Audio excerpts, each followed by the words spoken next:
gather them together, black and white, Bishop Tutu, everyone, come together and repent for lying on God. Now, I would ask you as a Christian, one who proclaims and professes to have met Jesus, how are you and your people going to develop 2 million jobs for the country? All right. How are you going to stop making the Pope white, Mary white, Jesus white, Moses white when they were not white? When and where are you going to develop a mass education program and not tell the people to wait till they get to heaven?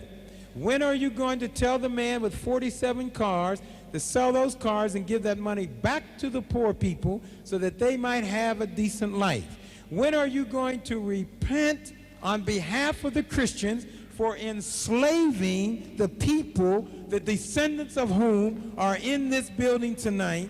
When are you going to repent for causing the slaves to be prostitutes? When are you going to repent and ask forgiveness?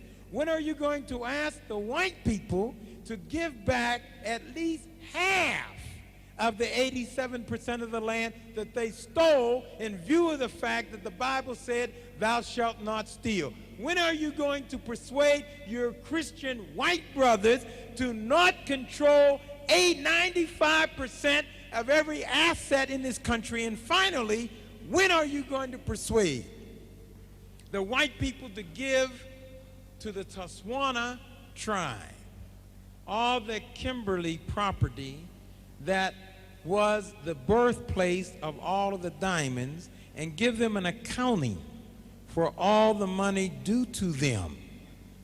When? I have not studied much, but what I do know, I have met Jesus. Thank you and very I much. know he has changed my life. So you don't want to answer the question? That he will change many other Thank people you, sir. to accept him. Can I have the next question? All right, please? brother. Thank you very much. Keep the faith.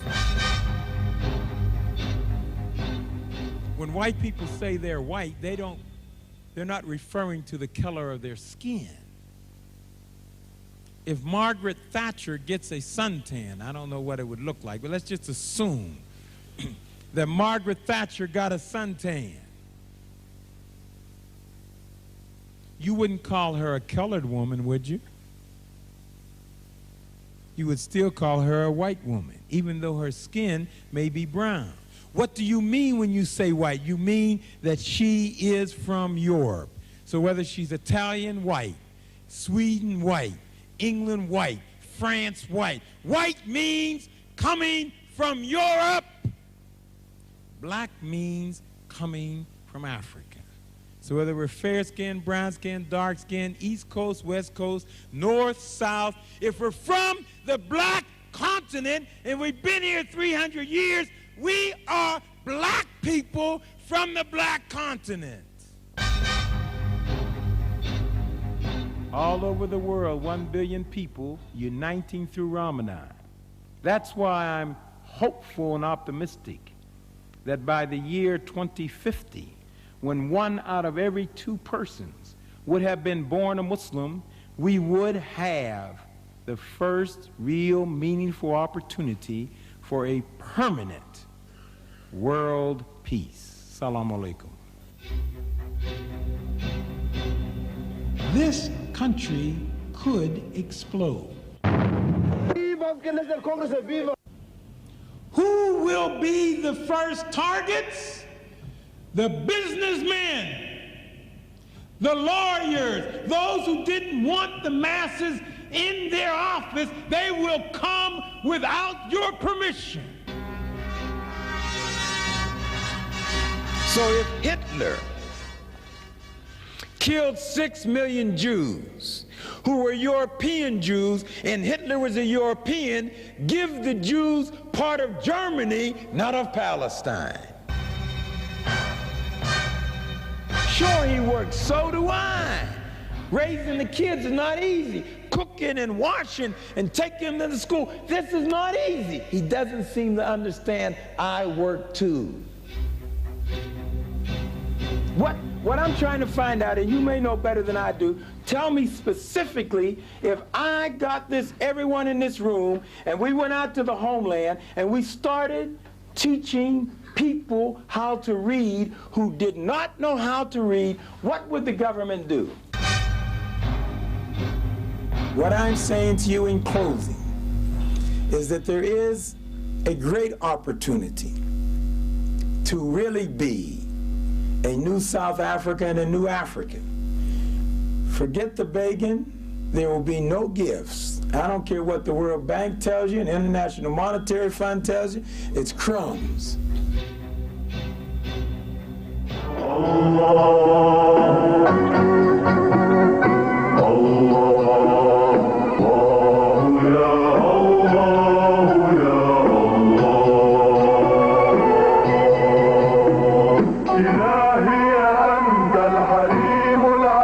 The topic of tonight's talk is Welcome to the Wonderful World of Islam. Dr. Khalid will speak to you for an hour and a half, and I don't need to give any introduction because inshallah that will be provided by his enlightening lecture, inshallah. Ladies and gentlemen, Dr. Khalid Al-Mansour. Assalamu alaikum. It's a great pleasure for me to be here tonight, and I wish to extend my appreciation to the committee of this Islamic Center as well as the World Islamic Propagation Establishment. I started in England last Friday, and the time has gone so quickly, it seems as though this is my first Friday. And the reason the time has gone quickly in part is due to the wonderful reception that I have received every place that I have gone. I'm very thankful and appreciative of that reception, and I want you to know that I intend to inform my friends as I travel throughout the world of the hospitality and the support that I received here in London. Each speech that I have given, I have attempted to speak and address a different topic.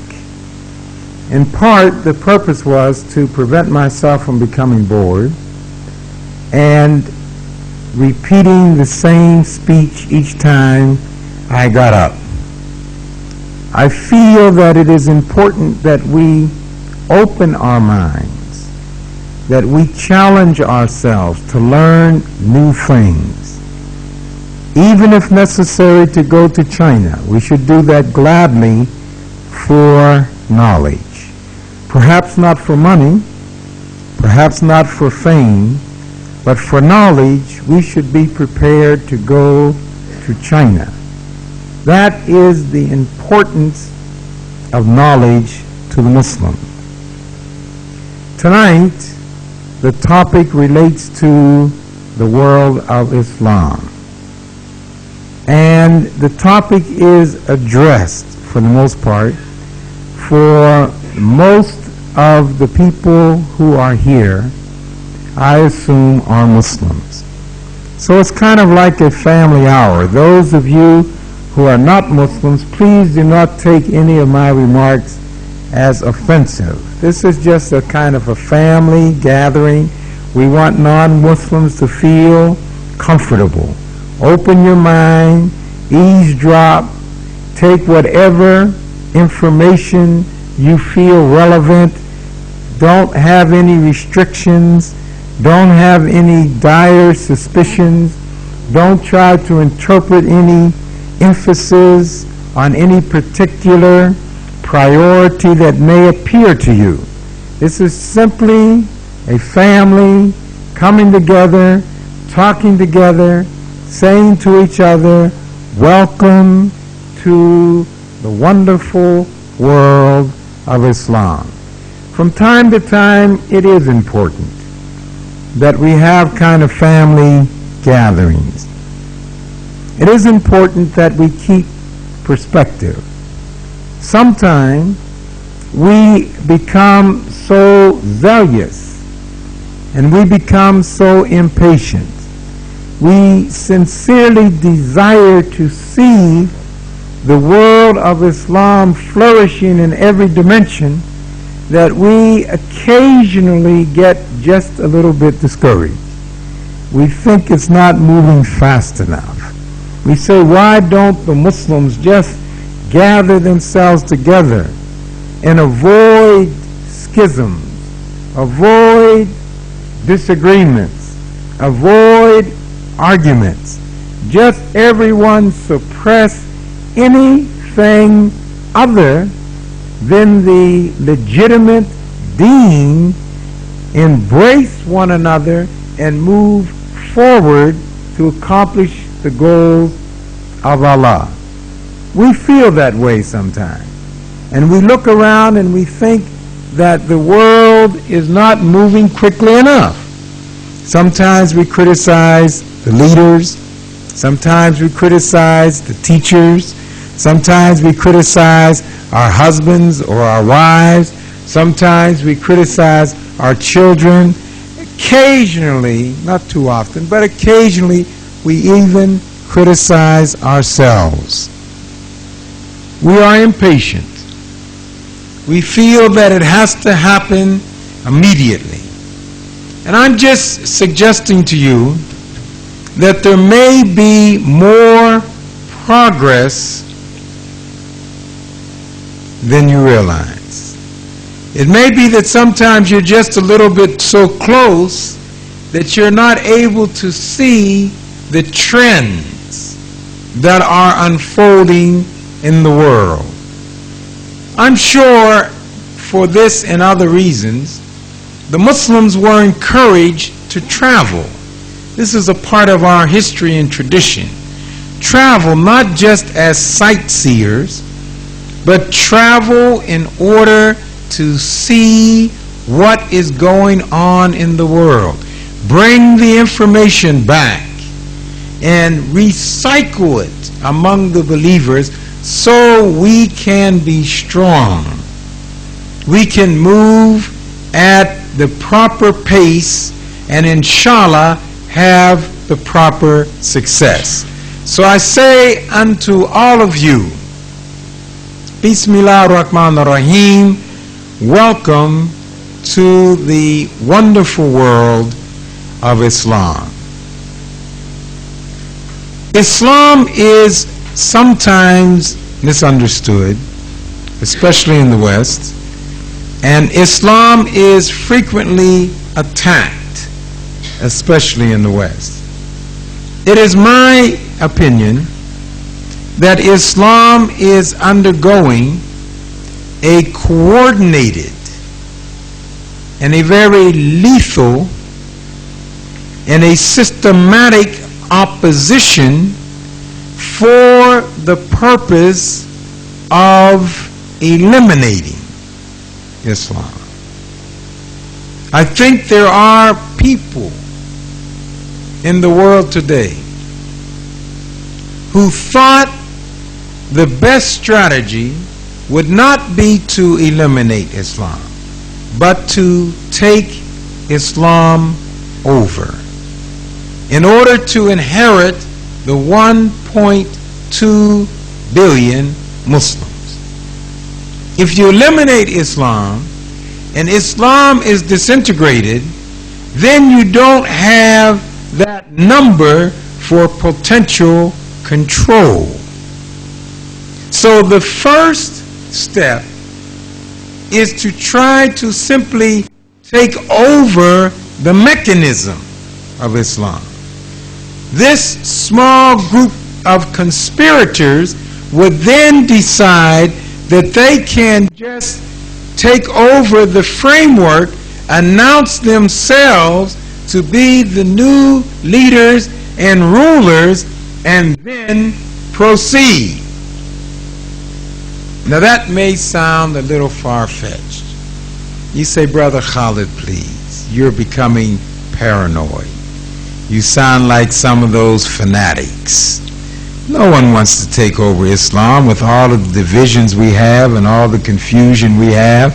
That would be the last thing that anyone would want to take over.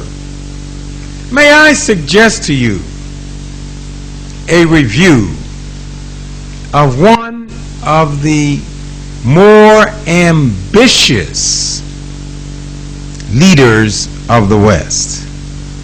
His name, Napoleon Bonaparte. Napoleon Bonaparte from France kept a diary. And in his diary, he recorded his evaluation of Judaism, Christianity, and Islam. When I went to school, they never gave me Napoleon's diary. They simply told me there was a man named Napoleon Bonaparte, and you should be aware of him and his life and the impact that he had on France and the rest of Europe. And remember Waterloo, the great fall of Napoleon Bonaparte. They didn't tell me that Napoleon Bonaparte took the occasion before he died to talk about my religion. It would have interested me as a young brother to know about Napoleon's views. Unfortunately, I did not find out until I became an adult. I was visiting a country in the Middle East and just wandering through a brother's library. He had books all over the wall. And people were in one room eating, and I couldn't tear myself away from the library. I just kept looking at all these titles. And finally, leafing through a book, there it was. Napoleon Bonaparte talking about his views of religion. He said the following. He said, Moses received the message from God to guide the Hebrews in the proper path. But the Hebrews limited the message just to themselves. They took the wonderful commandments that could help the whole world enjoy greater brotherhood and enjoy a greater relation with the Almighty, and they said, this is really for us. We are God's chosen, and we don't want anyone else eavesdropping on our commandments. Napoleon said that was a mistake to deprive the world of the Word of God. He said after Moses came Jesus, and Jesus outlined a beautiful affirmation of the oneness of God. Jesus said you should love the Lord thy God with all thy heart, with all thy mind, with all of thy soul, and love your neighbor as you love yourself. Napoleon said that this was marvelous, was honest. It was the basis of an infrastructure upon which you could build world peace and world brotherhood. But Napoleon said something happened. After Jesus died, a group of politicians from Rome saw Christianity as an opportunity to control a large block of people. And therefore, they attempted to elevate Jesus to the position equal and a part of God the Creator Himself. And they did this act by telling the Christian world that Adam, the first man, committed a sin. And God punished Adam by saying to Adam, you are going to have to work now the rest of your life. You didn't have to work before. But as a result of disobedience, you are now going to have to work hard by the sweat of your brow. And your mate Eve will have children.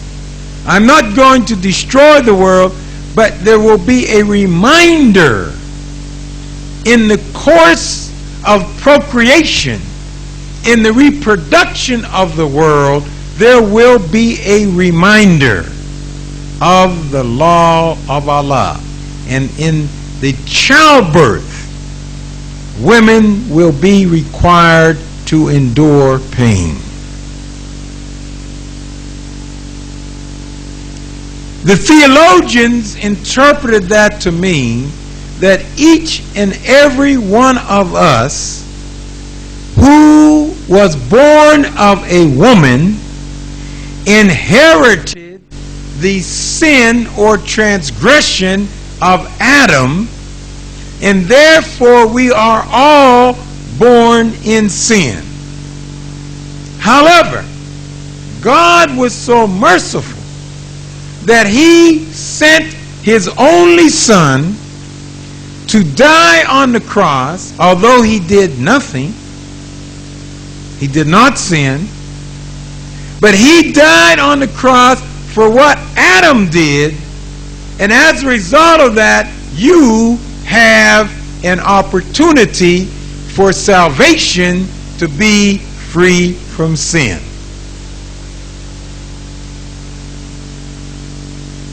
When you think about that in the context of life, it doesn't make a lot of sense. If you don't think about it, if you become emotional and say, I don't want to think, if God loved me that much, then surely I must accept Jesus as the Son of God. That's emotion. But we are talking about logic and reason and evidence. Let's examine in the family. We're not trying to offend anyone's religion. Please do not misunderstand me. We are simply trying to think critically and analytically. No one can be offended if you sincerely try to think and understand. Wisdom, we are told by the prophet Solomon, is the principal thing. Therefore, get wisdom. But in all of your getting, get understanding. Now, in the first instance, if Adam committed a sin, then Adam should be punished for what Adam did. I didn't do that. I didn't disobey God in the Garden of Eden. I was not in the Garden of Eden. So, why would I be punished for what Adam did? Secondly, if Jesus died to remove the sin of Adam, then would we still be working by the sweat of our brow? If He corrected it all, shouldn't be any more hard work.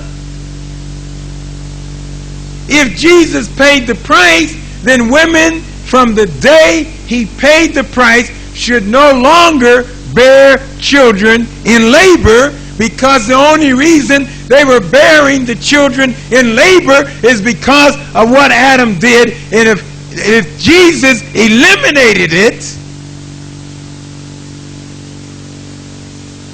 wouldn't be there anymore. In addition to that, if those who accept Jesus as the Son of God have the sin of Adam removed, this is what the doctrine portends. If Jesus, through His blood, washed away the sin of Adam, we should be able to walk down the street in London or Paris or Rome or New York or Washington, and we should be able to spot those who have had the sin washed away and those who still have the sin. How can you distinguish between the two? As you walk in a normal given day in the street, do they walk differently? Do they talk differently? Do they eat differently? Do they dress differently? How can you tell if the doctrine is in fact accurate? Well, let us go back to Brother Napoleon Bonaparte. Brother Napoleon Bonaparte said that these politicians and theologians really brought the doctrine of the Trinity, God the Father, they tell us, God the Son, they tell us, God the Holy Ghost, they tell us. That's three gods. Three. How can you worship one God and three gods at the same time? Moses told the world to love God, serve God with all your heart. One God. Jesus told the world, serve God with all your heart. There is God, one God. Serve Him with all your heart. But then they began to include other doctrines. They said if you blaspheme God the Father, that can be forgiven. If you blaspheme God the Son, that can be forgiven. But if you blaspheme God the Holy Ghost, that can never be forgiven. How can you blaspheme if they are all one? How could you blaspheme one and not blaspheme the other? Napoleon concluded this doctrine of the Trinity is in fact idolatry. It's more than one God, and therefore it is condemned. That was Napoleon. Then Napoleon went on to say, at a period in time, a man called Muhammad, the prophet, sallallahu alaihi wasallam, came on the stage of history. And he said to the world, the same as Moses, and the same as Jesus, and the same as all of the prophets in the 39 books of the Old Testament. There is one God. That's the message that the prophet Muhammad delivered. And the prophet is simply a conduit, a messenger of God.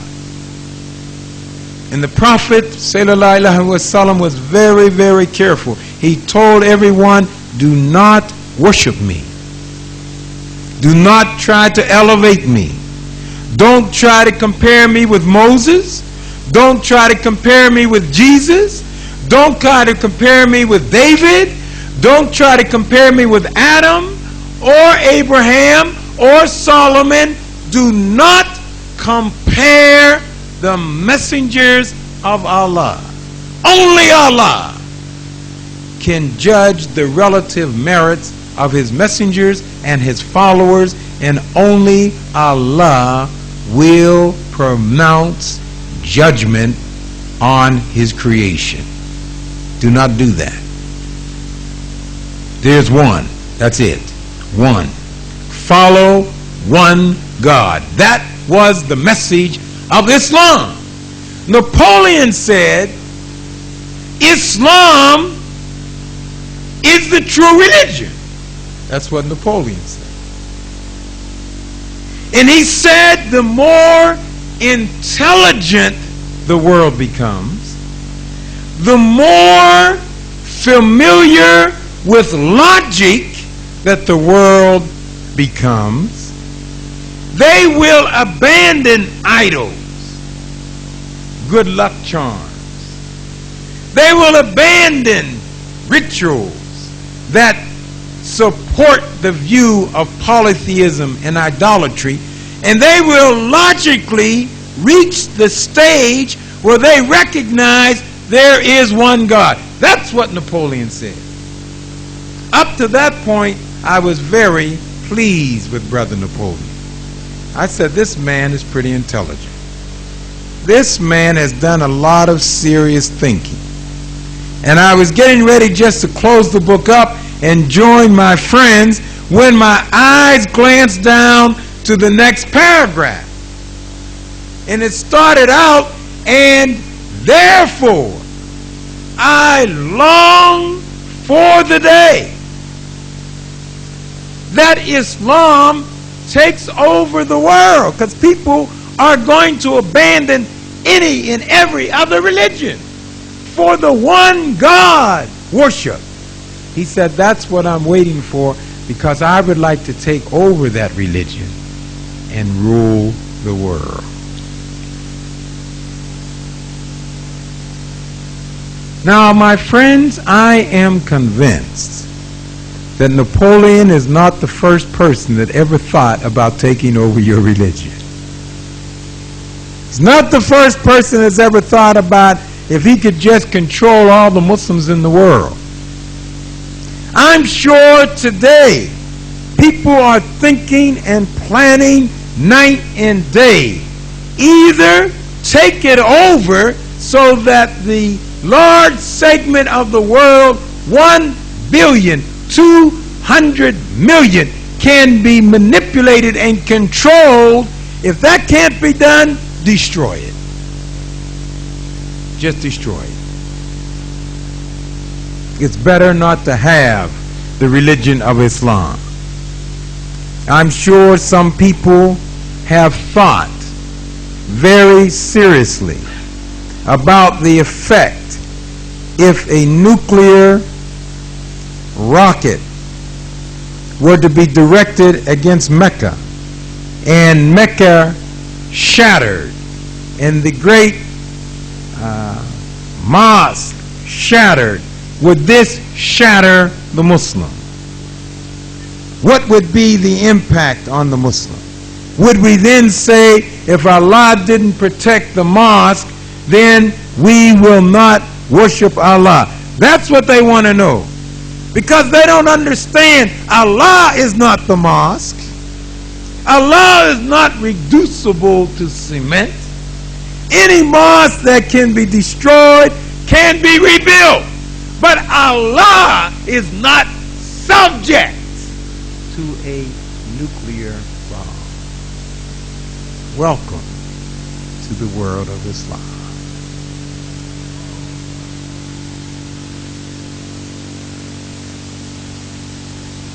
There is no weapon that man can devise that can come near the creator of the universe.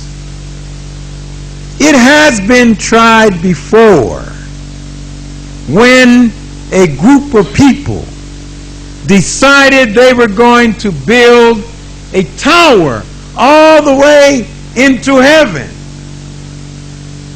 They did not want the uncertainty of climatic change. They were frustrated at the thought that floods might come at any given time and wipe them out, or earthquakes, or fire, or meteorites, or lightning igniting fires. So they said, we want a safe passage to heaven. We don't need God for that. We just simply need to bring our own ingenuity. We know how to build bricks. We will build night and day until we have built a passage all the way to heaven. And whenever threats arise, we will just take an extended vacation like a polar bear sleeping for 6 months out of the year. Allah wanted man to know his limitations. So Allah simply confused man. Said, man, you in your arrogance do not realize that I am God, the creator, and I created the entire universe, including yourself. And I have, through my mercy, given you an opportunity to serve me and at the same time benefit yourself. You will be the beneficiary if you serve Allah. You will not make Allah bigger. If you fast every day, you will not make Allah stronger. Allah is today, and He has always been, and He will always be the greatest. That's why Muslims delight in saying Allahu Akbar. It's not that God needs to hear it, it just reminds us not to fall in the way of temptation. Do not try to supersede the plan of Islam. Napoleon looked and he became desirous of taking over Islam. Today, there are 1,200,000,000 Muslims. We here in England represent just a small number of the whole Islamic world. Because we have not kept in touch properly, we don't appreciate the extent of the world of Islam. But our enemies are watching and studying every day. They know what we do. They know what we think. They know the degree of our commitment and sincerity, because they would like to take that 1,200,000,000 to rule for selfish power. But they haven't been able to accomplish it. 300 years of colonialism. Everything was tried against us. Guns. If you were a Muslim, you were not given an opportunity in many countries to go to college, even to go to high school. The non-Muslims went to school, they got the best jobs, we were at the bottom, and the colonial system said, this must penetrate Muslim solidarity. Surely they will abandon their belief in Allah. I know in the country of Liberia, in the 1960s, the early 60s, if you were a Muslim, you could not go to college. Liberia held itself out as a Christian country. If you were sick and you went to the hospital, unless you said you accepted Jesus as your Savior, they would let you die in the waiting room. There is no way that you could have medical attention in the early 60s in Liberia if you did not acknowledge Jesus. Whether you believed it or not is another matter. You had to say that. And if you had an Islamic name, you were not going to college in Liberia. And in the early 60s, there were 10% of the population of Liberia were Muslims. They were suppressed, they were denigrated, they were ridiculed, and they were abused. However, the Muslims refused to surrender the wonderful world of Islam. Today in Liberia, 1992, approximately 50% of the population of Liberia are Muslims.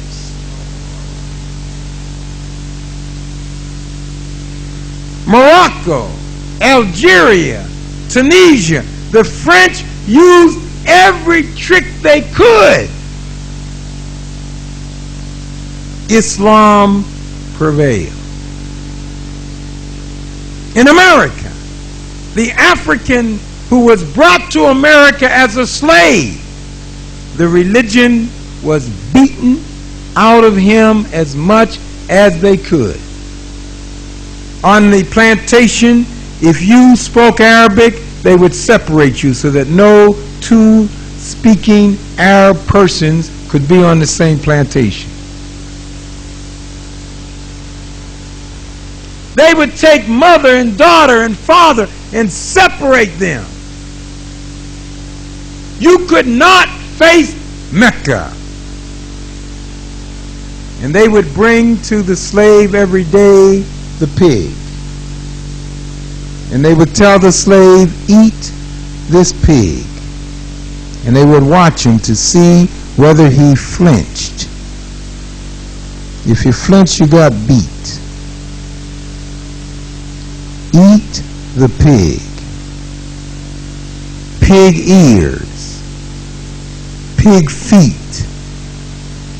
Even pig intestines, called chitlins. The slave was required to eat the pig or die. So the slave master and his children felt by 1865 Islam was gone forever. That America would forever be a Christian nation. Little did they know that in the 20th century, a whirlwind and a hurricane would sweep over the children of Africa who had been in America for 300 years, and every day African Americans are facing the east saying, Ashhadu la ilaha illallah, Ashhadu Muhammadan Rasulullah, Assalamu alaikum Allahu Akbar. Every day. It is the fastest growing religion in America. No one can understand. How could it happen? Everyone agreed.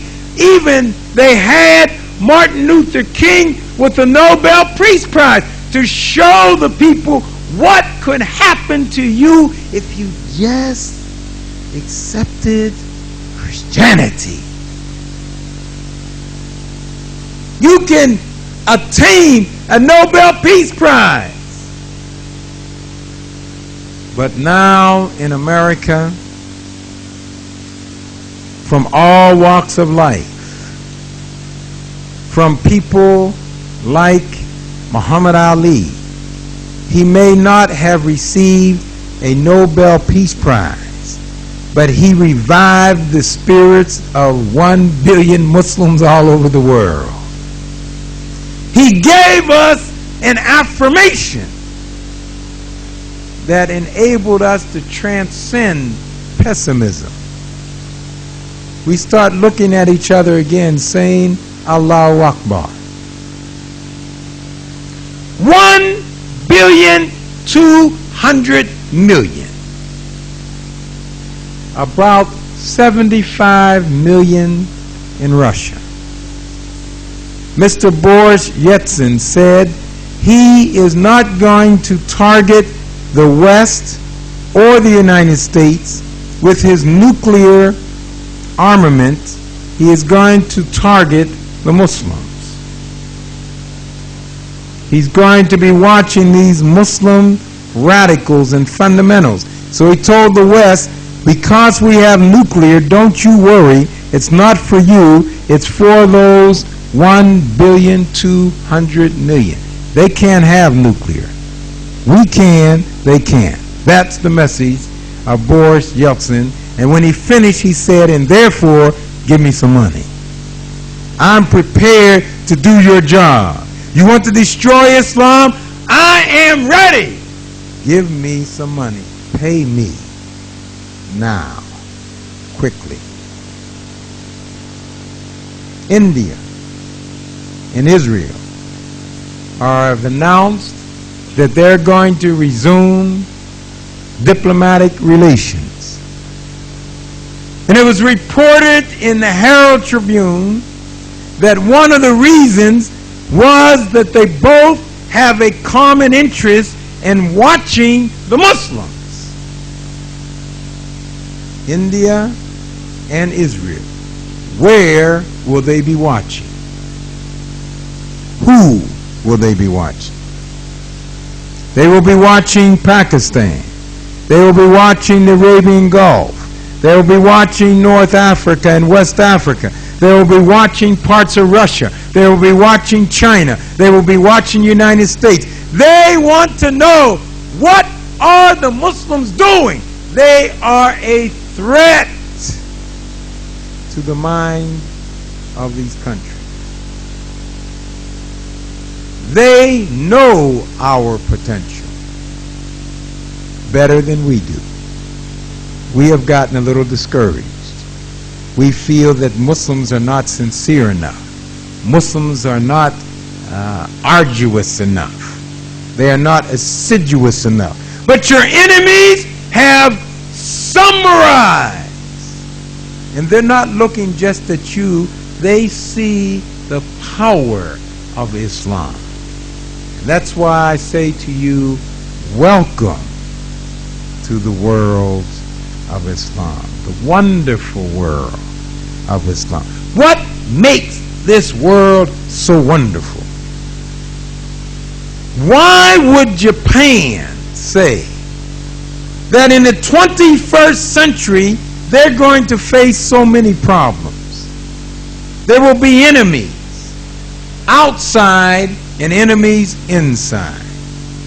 The people will lose some of their moral fiber, their discipline and dedication. So the Japanese are planning now, how can we be in a position to perpetuate our institutions? What will serve as an anchor? Mr. Itagaki was appointed by the government of Japan to look at the different religions and see which one was best suited to keep Japan strong for at least another 100 years. And Mr. Itagaki looked at Judaism and Christianity and Islam. He traveled to Saudi Arabia to study Islam, and he wrote a report that I have in my book, so that you can see exactly what he said. You can see that I'm not making it up. You can see that I'm not exaggerating. He said Islam has profound answers to the problems that will be facing Japan into the 21st century. He mentioned no other religion except Islam. That's why I say to you, welcome to the wonderful world of Islam. With all the Japanese technology, computer capability, studying all over the world, you know how thorough they are. They concluded that the Islam embodied in the Quran is the answer for Japan for the 21st century. That should have been a headline in all of the Muslim publications across the world. The Chinese made a declaration of law, official government law by the Communist Party of Japan. And they said Islam is indigenous to China. That means that if you study China, if you look at the culture of China, if you look at the people of China, you must see Islam. And the government added Christianity was foreign to China. Christianity came from without. It is not a part of the ethos. It's not a part of the culture. It's not a part of the psychology. It's not a part of the attitude of China. It is a foreign religion. That should have been a headline. That would have given you hope. You would have begun to appreciate the pace at which Islam is moving in the world. But no headlines on the Chinese announcement. CNN overlooked that release.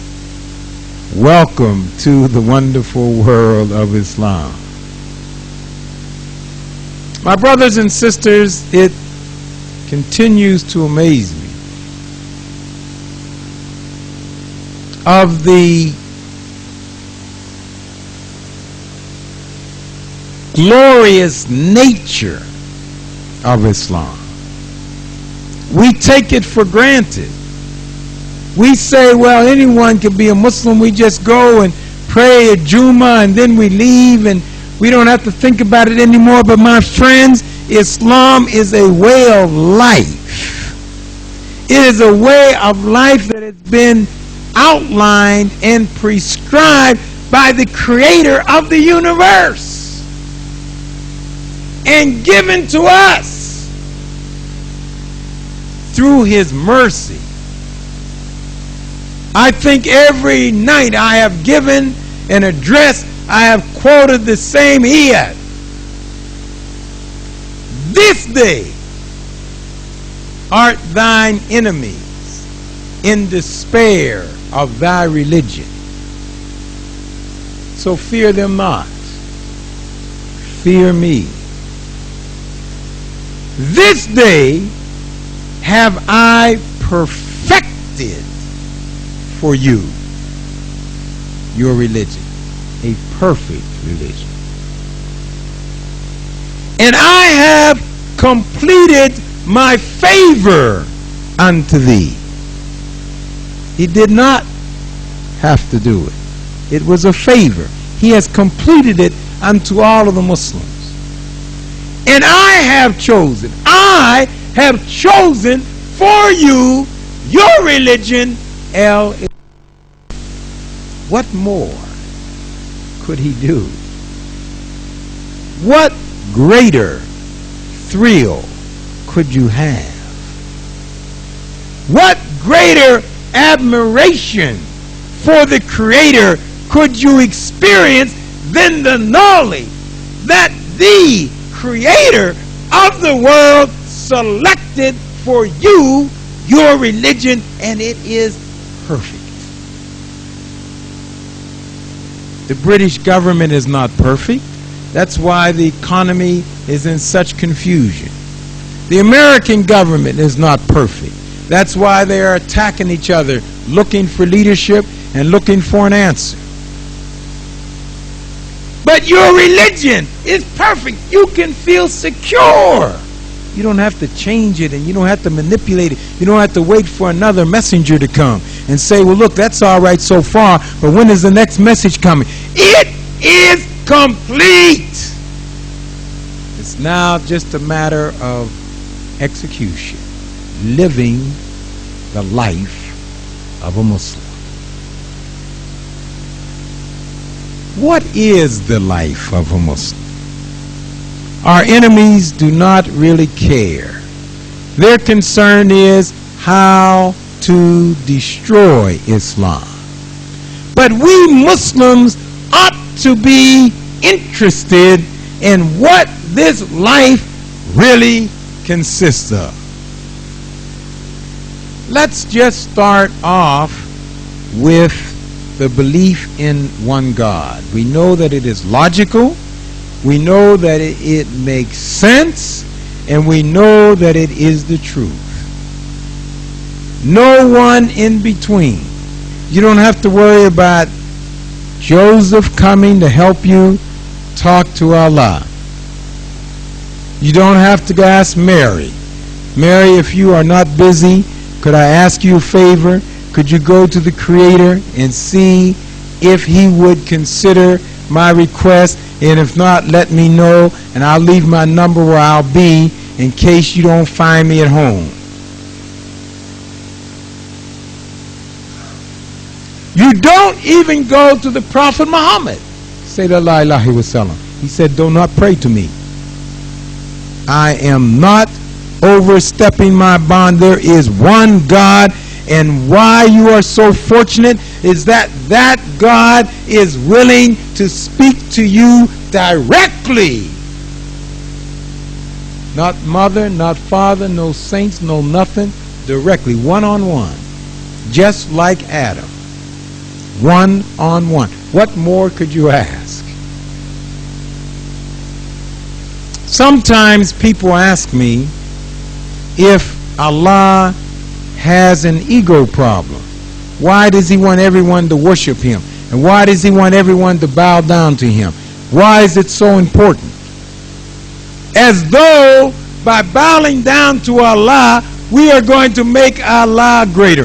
The benefit is ours. Ours. Allah knows the personality of man. He knows the political inclinations of man. We are divisive. If you have people worshiping many gods, you will have chaos and confusion continually. Someone will say, I want to worship the sun. Someone will say, I want to worship the moon. And they say, well, kill him because the sun is better than the moon. And all the stars together are better than the sun or the moon. And the sun is just a star anyway. So you have people, politicians, manipulating and dividing the world. One God eliminates all the confusion. Just one, that's it. So when you accept the Quran and implement the Quran, we have the blueprint to eliminate confusion and division. Bring all the leaders together who are divided, put them in a room, lock the door, do not let them out at all, bring the Quran, and there's no way that they can disagree. If they look at the Quran is too clear. The reason any division occurs among Muslims is that we turn our eyes off the message and start looking to personality. I like this person, but I don't. I like him. This is not Islam. We love and respect Allah. Period. Everyone else is a servant. Race means nothing. Money means nothing. Class means nothing. The only thing we are obliged to do is to serve Allah with our heart and our mind. The world of Islam.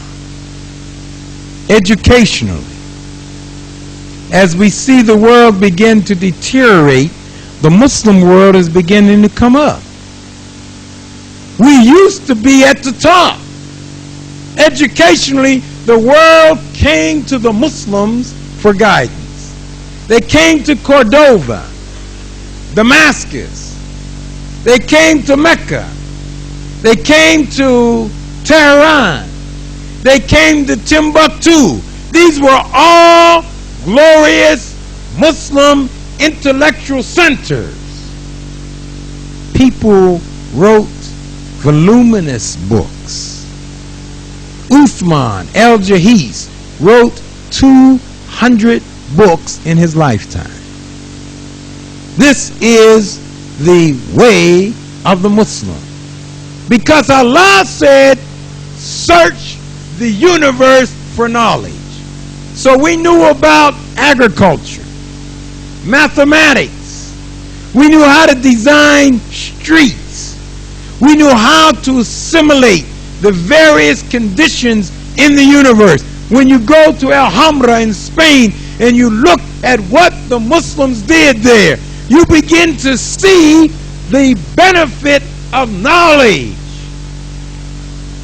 But when we began to turn away from the basics of Islam and start looking for sidetracks, looking for excuses, man's nature is to look for idols. We love idols. Whether it's a good luck charm, or whether it's 3 gods, or 10 gods, or 15 gods, we just want something we can see. So it's fine to believe in something abstract, but we want to be able to see it. Moses found the children of Israel saying, give us even a calf. What can a calf do? They said, we don't care, we can see it. This is man. And every time man goes to idols, whether it is materialism, he begins to lose the perspective.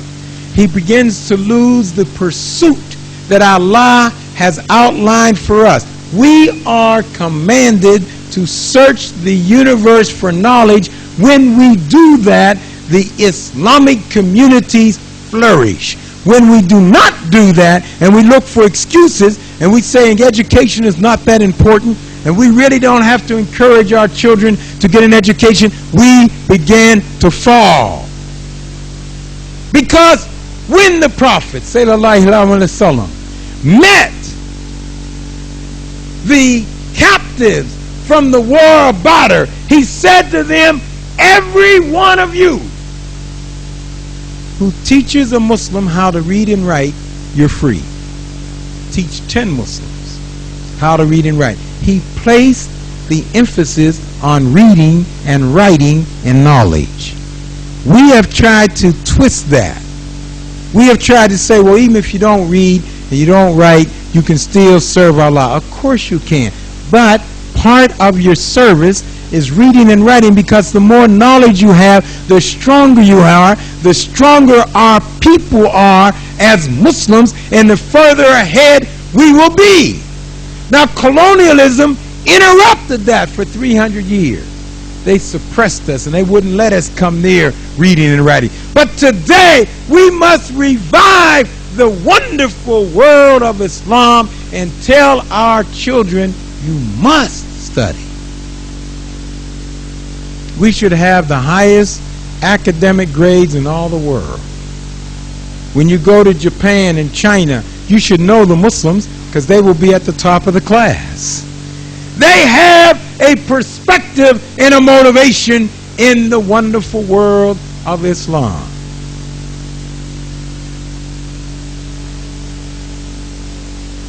The Muslims should have the strongest families, because we were given the guide of how to raise children, how to treat our wives. We know what to do if we will simply apply the Quran correctly.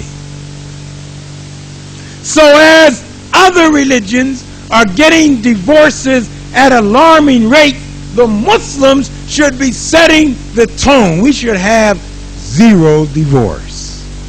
People should know us. They say that must be a Muslim because they're still married. That must be a Muslim because they are happy. When we come into their home, it is a home that is clean. And it is a home that is neat. It is a home that is orderly. It is a home where you can feel the peace. There's harmony. There are not arguments. This is the wonderful world of Islam that we are a part of. That's why I am so happy, because as we apply the substance of Islam, I'm not talking now about just quoting some surahs or ayats. I'm talking about living the substance of Islam. Our families will be the beneficiaries. Your children will grow up not wanting to run to the disco every Friday evening, because they see an opportunity to exchange with you. It means that they are going to derive something more powerful than the disco. a peace, a love, a harmony. But through colonialism, we forgot. Some of us treat our children as slaves. We will not listen to anything they have to say. When they try to express themselves, shut up! This is not the Quran. We have taken our own selfishness and imposed it into our family, and we become the victims. The peace is gone. The love is gone. The children rebel. They will not listen because they are not listened to. But the wonderful world of Islam that is now in the process of an enormous revival is calling us all back home to open up to the family, to be an example. The wonderful world of Islam. A world that need not be antagonized with alcoholism, AIDS. Why? Because following the Quran, we will avoid those problems. In addition to that, we will avoid many of the medical problems that face the world. Strokes. It may be different here in London and in England, but in America, as soon as you talk to someone for any length of time, you will hear the phrase stressed out. Everyone is stressed out. Young, old, senior citizens, stressed out. That means enjoying or despising or enduring a complicated feeling of anxiety. Stress causes heart attacks, ulcers, strokes, stressed out. But I know you Muslims, how could you be stressed out? You have peace. That's why people are going to want to be Muslims. They're saying, I didn't understand the religion, I don't understand all those names, and I heard they were terrorists, and I don't want to be around them anymore. But one thing I have to say, I have never seen a more peaceful people in my life. In the school, in the job, a peace that is exuded wherever they go. Peace of mind. So you're not running to the doctor every day. One time a Persian doctor volunteered to provide medical service to the community of Muslims during the days of the Prophet sallallahu alaihi wasallam. And after 2 years, he became frustrated. So one day he came and he had a conversation, and he said to the Prophet, I don't know what's wrong.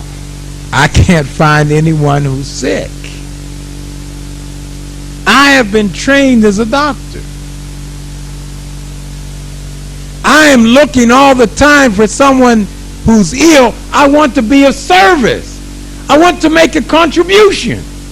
But I've been here for 2 years. I cannot find the sick. Where are they? Where are they hiding them?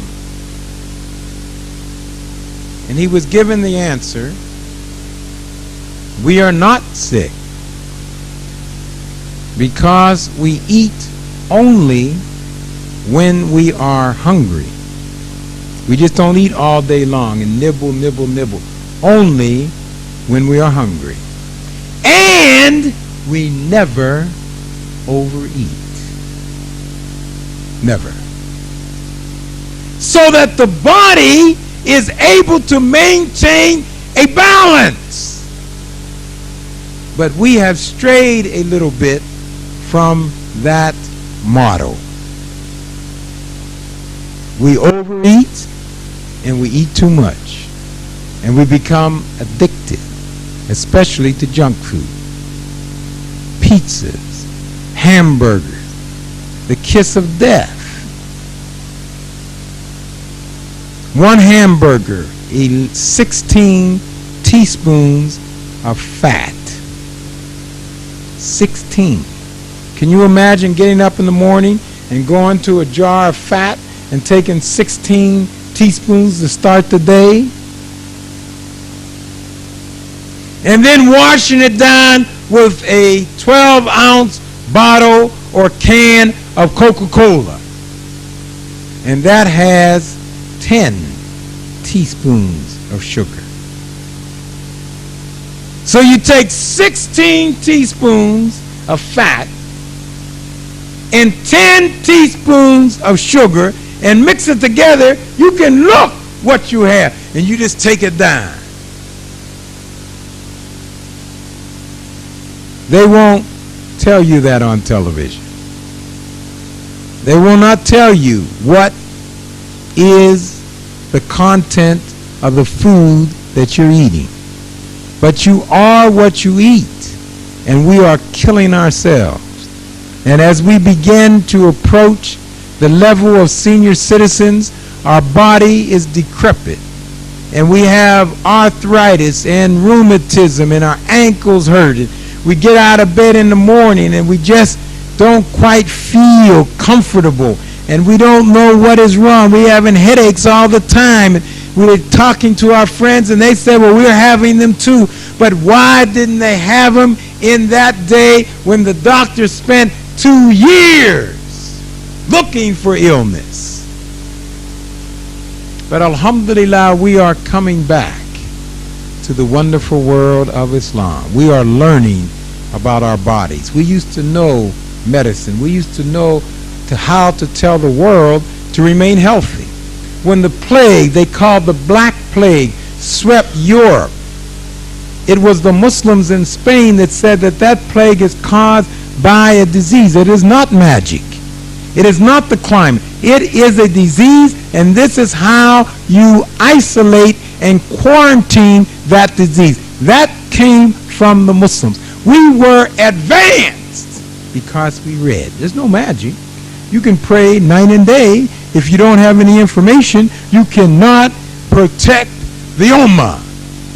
We must read and pull the knowledge into the family so we can grow systematically. The knowledge is there. I have just received about 2 weeks ago a birthday. So now I am 56. I don't have strokes. I don't have ulcers. I don't have high blood pressure. I don't have heart attacks. I look youthful and trim. I play basketball and compete very well. I do long trips on the airplane, and I'm talking to you wide awake. I've been going to bed on the average of 5 to 6 o'clock each morning, staying up preparing the lectures because I did not want to disappoint you. I did not want to come all the way from the United States and say the things that you hear every day. I wanted to give you new food. I wanted to give you old food. I wanted to give you wholesome food. So I had to stay up in order to read, to get the information, because there's no magic. If I go to sleep, I will get no information. So I stayed up to 5 and 6. Then slept for a couple hours. I was back up again, ready to go. Of course, I had Come Alive. I've told some of you about Come Alive. Muslims who took 22 foods, whole foods, just took the nutrient out, so I didn't have to digest all the junk. Just the nutrient. Over 100 nutrients. Less than 1 gram of fat. No cholesterol. No sodium. Only 27 calories. They took this in a powder. I put it into some juice, shake it up, drink it in the morning, drink another glass of water, come alive, I'm ready to go. Muslims are going back to what we used to have. Some of the most famous athletes now in America are taking Come Alive and Stay Alive morning, noon, and night. Some of the famous singers that you see on television take Come Alive. You will see all of this, inshallah, next year when you see our movie that we make about a brother who converts to Islam, and we trace his life as a Muslim. The first time that you will see on the screen how Islam can impact the world and how we can and should be welcomed to Islam. Let us mention just a couple other things. Economics. As depressions and recessions are escalating all over the world, people are nervous. They felt that there would be some sporadic fluctuations in world economy, but nothing like this, sustained recession. They don't know what to do. They don't know what to expect. They don't know how to plan. In the midst of those recessions, the Muslims are just beginning to realize who they are and that there are 1,200,000,000 of us. Even before Japan converts to Islam, there are 1,200,000,000 of us. Why aren't we trading with the 75 million Muslims in Russia? We should get the family together, plan, see what they can make in Russia. What can you produce in China? If they are bringing 1 million sheep a year from Australia, why don't we bring those sheep from China, from the Muslims in China, and take those to the Middle East? We need a plan to balance what we can do. Malaysia's economy now is beginning to move vibrantly. We should be visiting and finding out what do they have there that we can bring here. 2 or 3 million Muslims. You have to buy food. You have to buy clothes. Why can't we get the clothes made in one place and distribute them at a cheaper price to provide employment and to network 1,200,000,000 people? That's the wonderful world of Islam. The Quran tells us that trade is legitimate. Merchandising, wholesale, warehousing, that is a legitimate occupation for the Muslim. Show me another religious book where they tell the followers what business or what occupation or what line of work to go into. We don't have to invent anything. It is right there. One brother used to pray in the mosque night and day. And then he came to the Prophet sallallahu alaihi wasallam and he asked for some money. Because he said, I don't have time to work, I'm praying all the time. And he was asked, what do you have in your house? He said, I'm a poor man, I don't have very much. A few little knickknacks and some clothes. He said, bring some of them here. And they held an auction in the mosque. They sold things in the mosque. Practical. And he told him, take this money, support your family. Now, I'm going to take part of the money and buy you an axe. You go out and chop some trees and take the wood and sell it. And then buy some more trees and chop them. So he saw the man later and he asked him, how is your life as a Muslim now? He said, Alhamdulillah, it's wonderful. My family now respects me. They see that I'm providing and taking care of them. I still come to the mosque to pray. So I have a balanced life. I don't mind working hard. Business is working hard. So if other people work 6 and 7 and 8 hours a day, we Muslims will delight in working 10 and 12. That gives us an edge. That gives us an edge. Going back to our basic fundamentals. Some of us will have jobs. How should we work in those jobs? The ads in the newspaper should say, preference Muslims. Why? Because we're the hardest workers. If we were the hardest workers, the employer would hire you before he would hire someone else who didn't work. It's just business.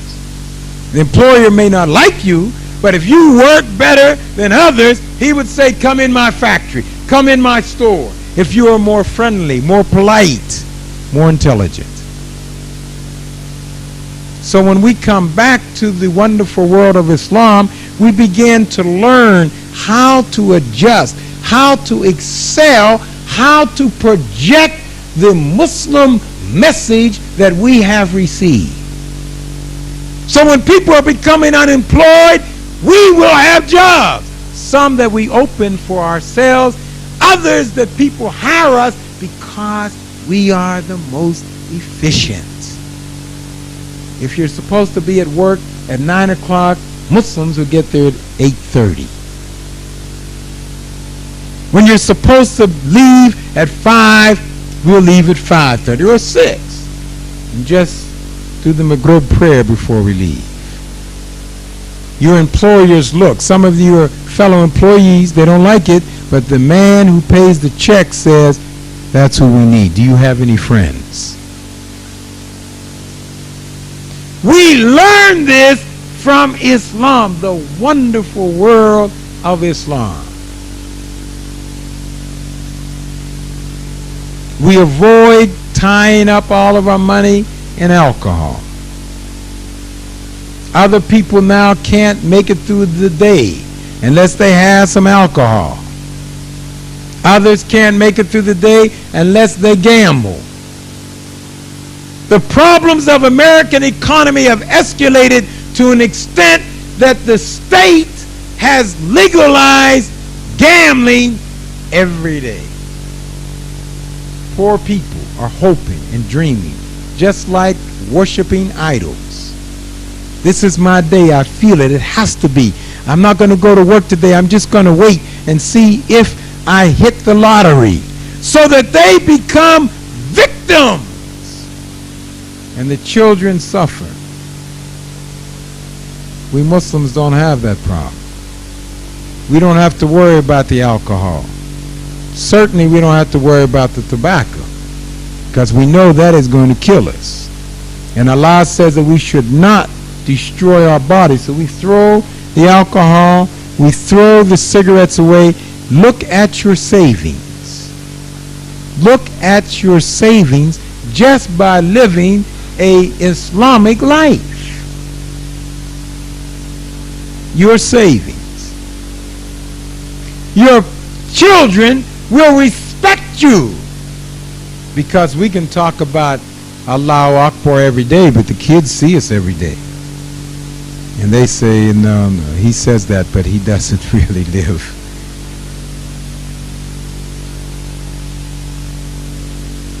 We are coming back home now.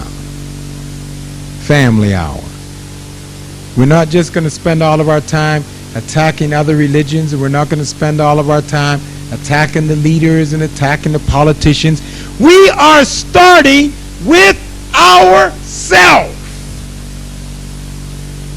And this is occurring all over the world.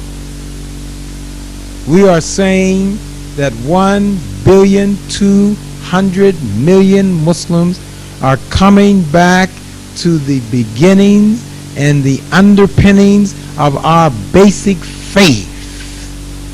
We're getting serious now. We have people outside that want to destroy us and kill us. That's not why we're getting serious. We're getting serious because we recognize our obligation to Allah. We will not let anything distract us. We ourselves, each one of us, has to now look at ourselves honestly.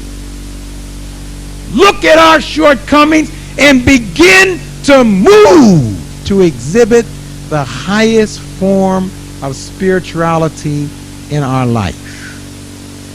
When we go to the grocery store, learn to smile a little bit.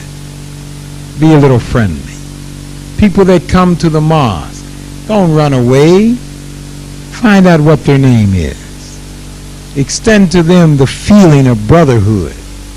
Ask them if there's anything that you can do to help them. Let's bring back the brotherhood into the wonderful world of Islam. We don't have to ask a person, well, we would like to get to know you, but could you tell me, are you from the United States, or are you from Pakistan, or are you from a certain caste, or are you from a certain tribe in Africa? What we want to know is, are you a Muslim? Then let us extend our hands to begin to recycle the purity of brotherhood. And then let's look at the non-Muslims and show our respect for mankind. This is our job. We want to do everything else. We want to demonstrate, we want to solve all the political problems of the world, but when it comes down to that basic, what about us? We are the ones who are going to stand before Allah on the day of judgment. We will not be able to point to the politician. We will not be able to point to the angels. We will not be able to point to Napoleon Bonaparte or the genie. We will look at ourselves and Allah will ask us, what did you do with what I gave you? Step on the scale. The best lawyer in the world won't help you. Step on the scale. Here's the book. Here's what I gave you. And you know that I'm a man of justice. No debate, no discussion, no explanation. What does the scale say? We don't want to delay that. We don't want to make a mistake. We don't want to find ourselves on that great judgment day being woefully inadequate. In order to avoid that, we have to live every day we're Muslims. It's a way of life every day. When you get up in the morning, you are saying, I'm going to strive this day to be the best Muslim that I can. When people come to me about gossip and backbiting, I don't like him, and he said that about you, and he never liked you anyway, be careful of him. Just tell him politely with a smile, please, brother, put garbage in a garbage can. I am not a garbage can. I am a Muslim. I am a person striving to please the creator of the universe. Please, brother, don't pollute me with garbage. Call me with a new book you just read. Call me with a new commentary you just saw.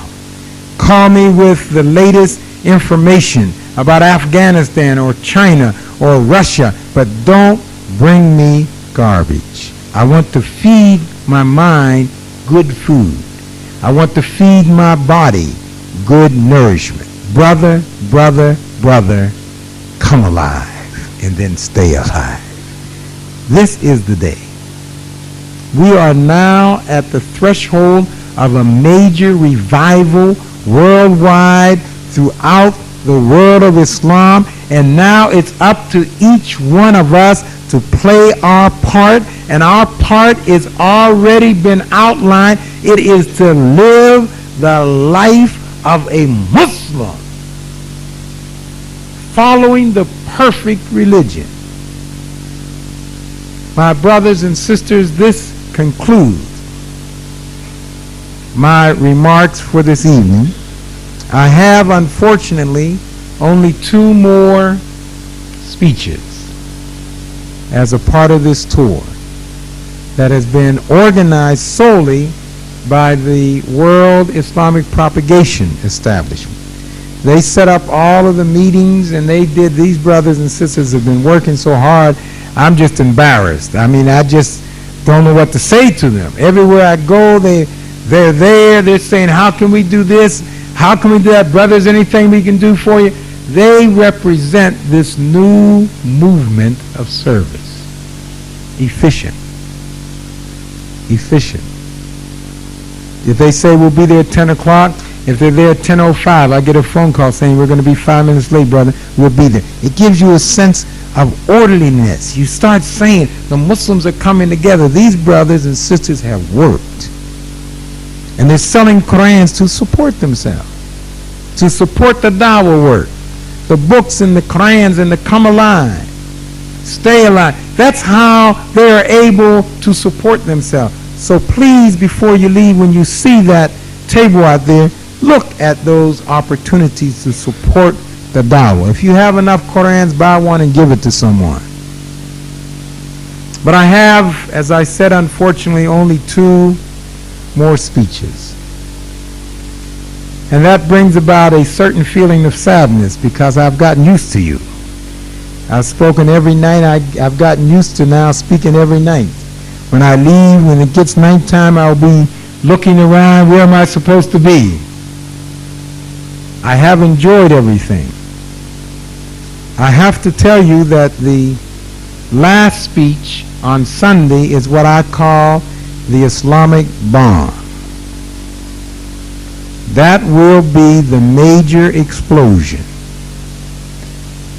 If you are not strong of heart, do not come. We do not have any bomb shelters in that facility. It is, believe me, going to be explosive.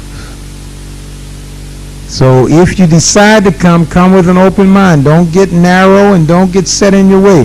Let your mind be flexible and open, because you will hear things and see things you have not seen or heard in many moons. Tell all of your friends, Christian, Jews, Muslims, everyone is welcome, but don't come. And please tell your friends, if they have weak hearts, do not come. I will not be responsible for anyone with a weak heart. Only the strong will survive Sunday's lecture. Only the strong will survive. 4 p.m. on Sunday. I would like to thank all of you again very much. And they're going to have questions on the queue on this line. And there is a microphone for any questions that you might have. Ask anything you want. There's no reservations. There's no right or wrong question. This is family hour. We're home. We're just exchanging ideas and inquiring. No one's trying to be cute. No one's trying to be show off. We're simply home in a family reunion saying Assalamu alaikum and Allahu Akbar. Thank you very much.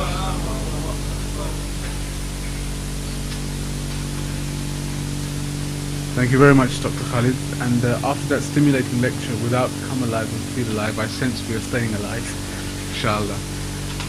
Brothers, if you have any questions, please make a queue on this side by this microphone. If the sisters have any questions, they're welcome to put them down in writing and pass them through. While the queues are being formed, I want to introduce the Quran that Dr. Khalid was speaking about. This Holy Quran has been translated by the late Allama Abdullah Yusuf Ali. It has the Arabic on one side of the page, with the English on the next column. The English is very simple and is easy to understand. There also is a commentary on the bottom of every page which enhances the translation. But perhaps the best thing about this Holy Quran is that at the end of it there is a very comprehensive index. So whatever you want to know, you just have to look it up in the index and turn to the page, because all the references are marked at the top of every page. I see a lot of young Muslims here. If you want to know about marriage, for example, just look under M and see what Allah tells you about marriage, and look it up for yourself, who you can marry, who you can't marry. All these things are here. You want to know about Islam, the wonderful world of Islam, look under I and it will tell you about Islam. You want to know about Christianity, look under C. Everything is in this volume. And these Holy Qur'ans are available next door for only £5 each. You are recommended to get one because they will help you understand and implement the religion of Allah. We also have the videos of Dr. Khalid's South African lecture tour and also of Sheikh Didat's debates and lectures he has had worldwide. These tapes are only £6 each. If anybody has any questions, please come forward. And as I said, if the sisters have any questions, please write them down and pass them through. Thank you.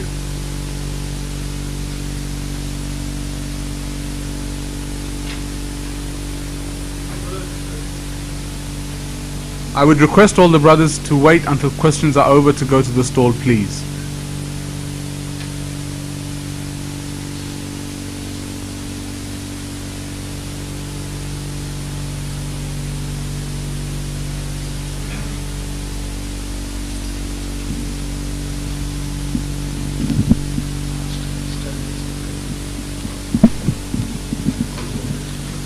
Assalamu alaikum. Alaikum salam akhoy. Well, I have enjoyed your lecture very much, but there's one point which I want to clear. All right. The point is this, that you made a point that it's not a case of you are from Pakistan or Afghanistan or this or that. If any member of the Muslim community finds that that is going on and he mentions it to who is at the head of affairs, what do you think that head of affairs should do? Is it that he should take offense and say, if you don't like it, well, you take up? No, I think that the head of any committee should simply read the Quran. The Quran makes very clear the obligations of a Muslim. The Quran said that there was a debate at one time during the days of the Prophet sallallahu alaihi wasallam about whether or not Arabs were superior to non-Arabs. That's right. And some Arabs were saying to the non-Arabs, you have to listen to us because we're Arabs and the Quran was revealed to Arabs, and the Prophet Muhammad sallallahu alaihi wasallam is an Arab. So this shows that Allah has chosen the Arabs above non-Arabs. And the Prophet ﷺ corrected that and said that an Arab is only a person who speaks Arabic. That's what an Arab is. And Allah has not placed any human being over any other human being in terms of a racial superiority. So that the message was given very clearly. Now that doesn't mean that everyone has lived up to that message. That's not the case. But it is the case that Allah will judge each of us by what He said. On another occasion, one of the aristocratic Arabs in Arabia wanted their daughter to marry the Prophet sallallahu alaihi wasallam. And they felt that there was a chance because they had some friends who knew him. So they came and they said, would you please consider our daughter? And they thought about it. All the neighbors would say, she's lucky and look at this family. This is natural. And he said to the family, the best person to marry your daughter is not me. It is Zayed, my adopted son. Zayed was a former slave, African, who had been adopted by the Prophet sallallahu alaihi wasallam. And that family became very upset. They said, oh no, not an African, not a slave. What will the neighbors say? And he then told them that in Islam there is no racial or class discrimination. That's what sets Islam apart. So my answer to you is obvious. The Quran has spoken and spoken very clearly. Anyone that does not live up to that, don't worry about them. They will meet Allah. Allah will bring that same Quran and Allah will judge them. What we have to do is to implement the life. Don't become sidetracked. We have to live the life. We are responsible for how we treat others. We are not responsible for how others treat us. So if we insist that we do our part to exhibit the deen, Allah will look at us in the day of judgment and pass us into eternity in heaven. Afwan. Allah barak feek. We have a question here from the sisters. You spoke about Muhammad Ali, the heavyweight boxing champion. I understand you know him. Please tell us what kind of person he was, as I was not around then, and also if he faced any problems as a result of his conversion. Well, Muhammad Ali is my friend, and back in 1963 in California, after I graduated from college at Howard University, and I graduated from the University of California School of Law with a Doctor of Jurisprudence degree in 1961. A group of us brothers got together, some from the Middle East, some from Africa, and most of them were African American.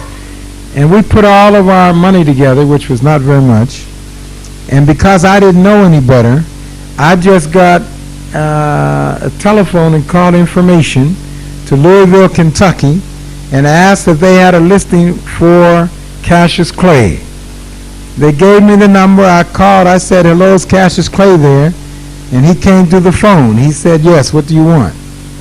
I said, "I would like you to come to Oakland, California. We have a conference called The Mind of the Ghetto, and I would like you to inspire the youth of our community to stay in school and to attain the highest grades in the state of California." He came without any further questions. And we were poor. And from Kentucky to California is quite a way. He came and he was the guest in my house. And one day he told me that he wanted to promote me. He said, "Let me get the name of the organization in your name, and when I go on television and the radio, I will start screaming your name out and everyone will know you." I told him, "No, that's not why you're here. You're not here to promote me, because I'm just nothing. I mean, I'm not important. You are here to promote the youth based upon the tenets of Islam." And at that meeting, he told me, he said, "You know, I am a Muslim. No one knows it." He said, "I'm going to be the heavyweight champion of the world one day. And when I reach that status, anything you want from me, I will do it." He said, "I'm going to announce to the world very soon that I am a Muslim." I was very happy. I was living there in a little small house on a dead-end street at 6532 Dover Street, Oakland, California. And so to my great surprise, several months thereafter, I heard the flash that went around the world. Cassius Clay announced he is a Muslim, Muhammad Ali. And he made people call his name. Floyd Patterson just refused. Floyd Patterson said, "The white people don't like these Muslim names, and I'm not going to use it, and I'm going to go into the ring and whip him," calling him Cassius Clay. And he said, "My friend, don't do that. Call my name Muhammad Ali." He said, "I refuse to do it." So Muhammad Ali whipped Brother Patterson pretty badly. And the world came to recognize that this brother stood for his conviction. And he had Malcolm X right by his side. A lot of people wouldn't have done that. They said, well, if I'm converting, I don't want Malcolm X there because everyone hates them. He said, Malcolm X is my friend. You can stand beside me. Now, what I say to you, that if Muhammad Ali wanted to make $100 million tomorrow, listen to me carefully. If Muhammad Ali wanted to make $100 million tomorrow, he would not make that money from the Muslims. He would make that money from the non-Muslims. All he would have to do is change his name. He would not even have to renounce Islam. If this man would just go back to Cassius Clay, they would reward him with 100 million minimum. But his conviction is so strong. They convicted him of a criminal offense. Told him he's going to have to go to jail. He could not box for 3 years when he was in his prime.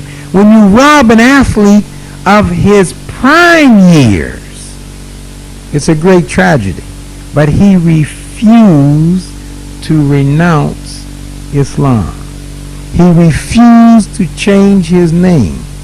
The man stood for Islam from then until today. And in all practical ways, not you here in London, but we in America have never really given the man any proper recognition.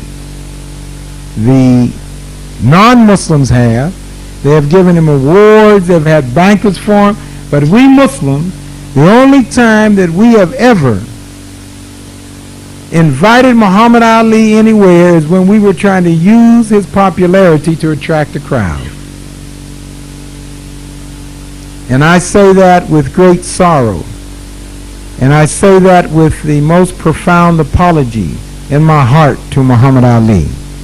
Because out of respect, we should have shown this great giant that we respected his contribution and the fact that he would not betray us and not sell out.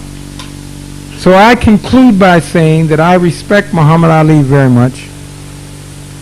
I consider him a brother who is generous. He has given just about everything he's ever had away. He's always given, whether it's signing autographs or inspiring people. He's responsible for many of the converts that are coming in today. And I cannot tell you tonight, but I think if you are patient for about 6 to 9 months, perhaps 1 year, inshallah you will read the story and see the story of one of the most famous personalities in the world who has given every indication of converting to Islam. And this conversion is directly related to the influence of Muhammad Ali. So when you see it, you will know who I'm talking about. You will be shocked and stunned. The world will be shocked and stunned. Just about 3 weeks ago, I attended a business meeting in Texas where one of the richest men in the world, a billionaire, multi-billionaire, said that they want to co-opt all of the entertainers to make them born-again Christians because they have such influence in the world. And he was outlining his plan of what they wanted to do. Why we just turn our back and our head and say, well, if they're a singer, we don't want to talk to them. If they're an athlete, we don't want to talk to them. Why not talk to them? Why not build a rapport? Why not show them that you have the perfect religion? You don't have to be in a shell. Just live the life of a Muslim. So I salute Brother Muhammad Ali, and I hope that those of you who see him will convey your respect and love And the next time I see him, I'm going to tell him that the people in London were asking about him. Several people have asked already why I've been here. Some have seen him in a hotel and they ran up to him and they were happy to see him. And this makes the man feel that he's appreciated because he loves Islam. He loves Islam. And he wants to work to spread Islam all over the world. Are there any other questions?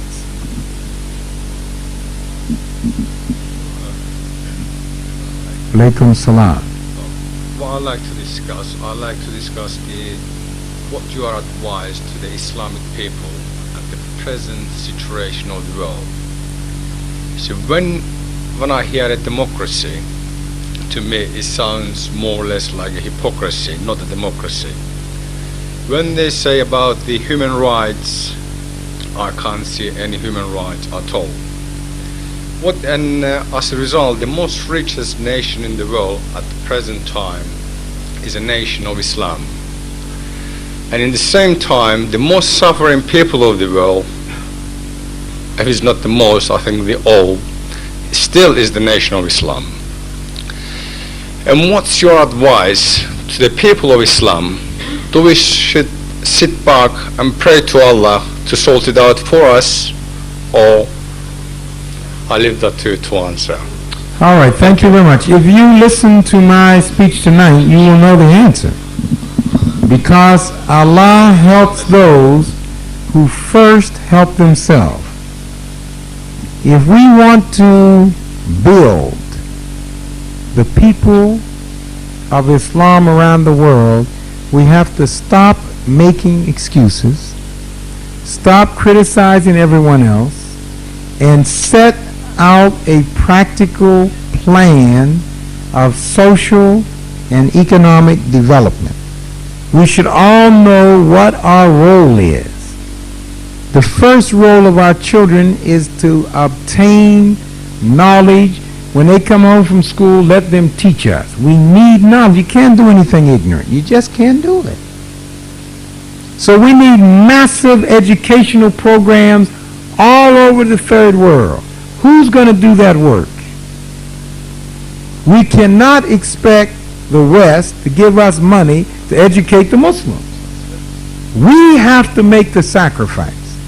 The Mormon Church requires that after a Mormon graduates from college, they spend 2 years in the villages in different places of the world, no money, living like the people in the village, poor.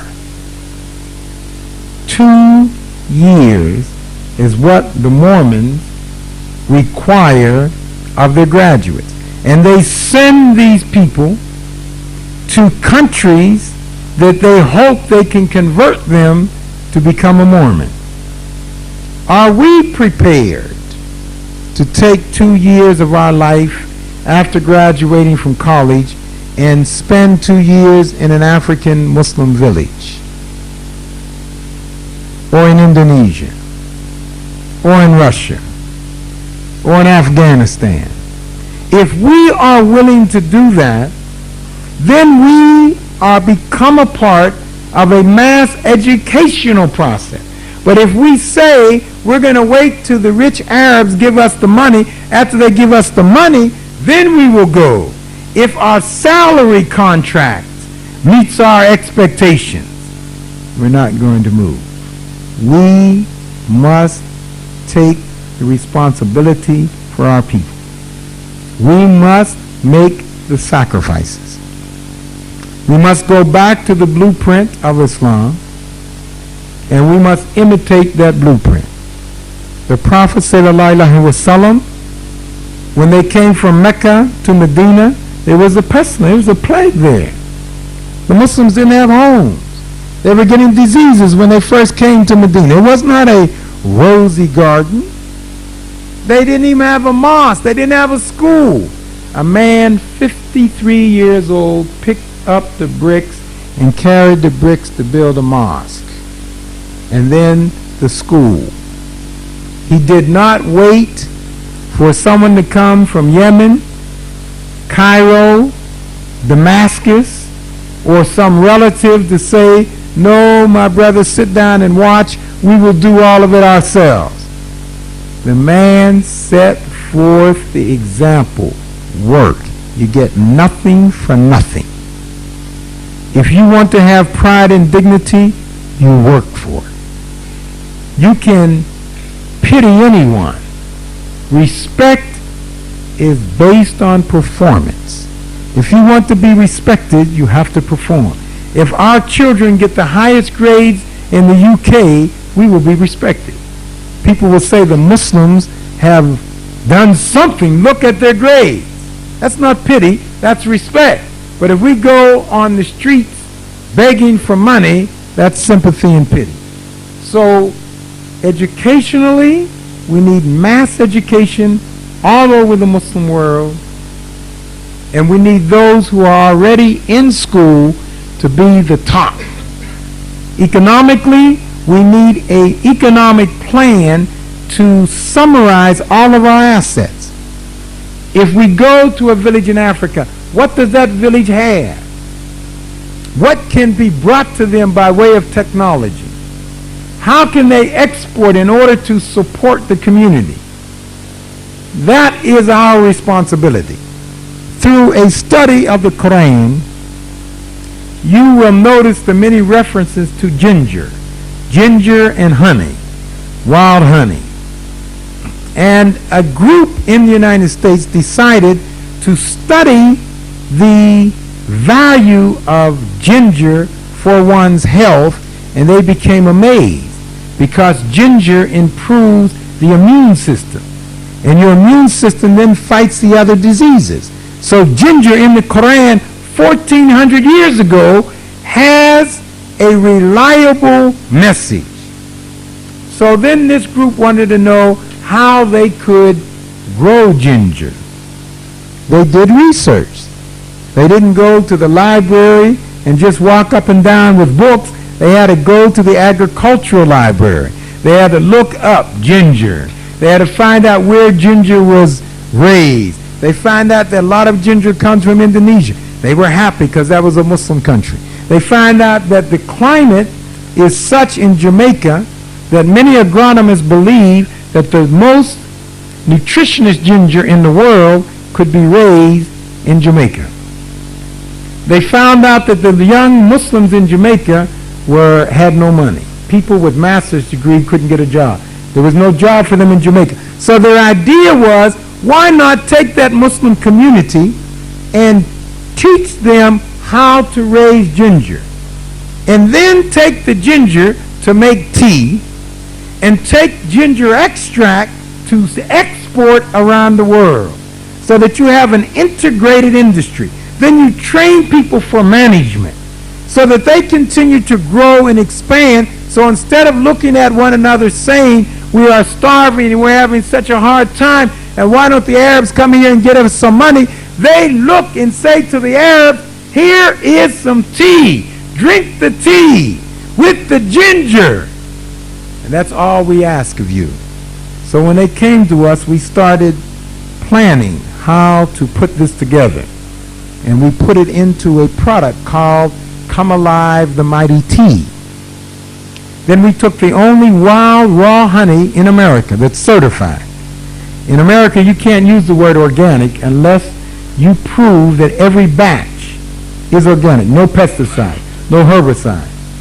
So every time they get their honey in, they have to take a sample from the batch to the laboratory, who will then attest that no pesticide was on that flower that the bee visited before making honey.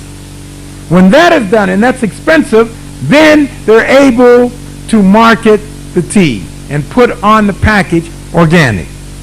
I was giving a speech just like this, and the man who did it started with himself and his wife,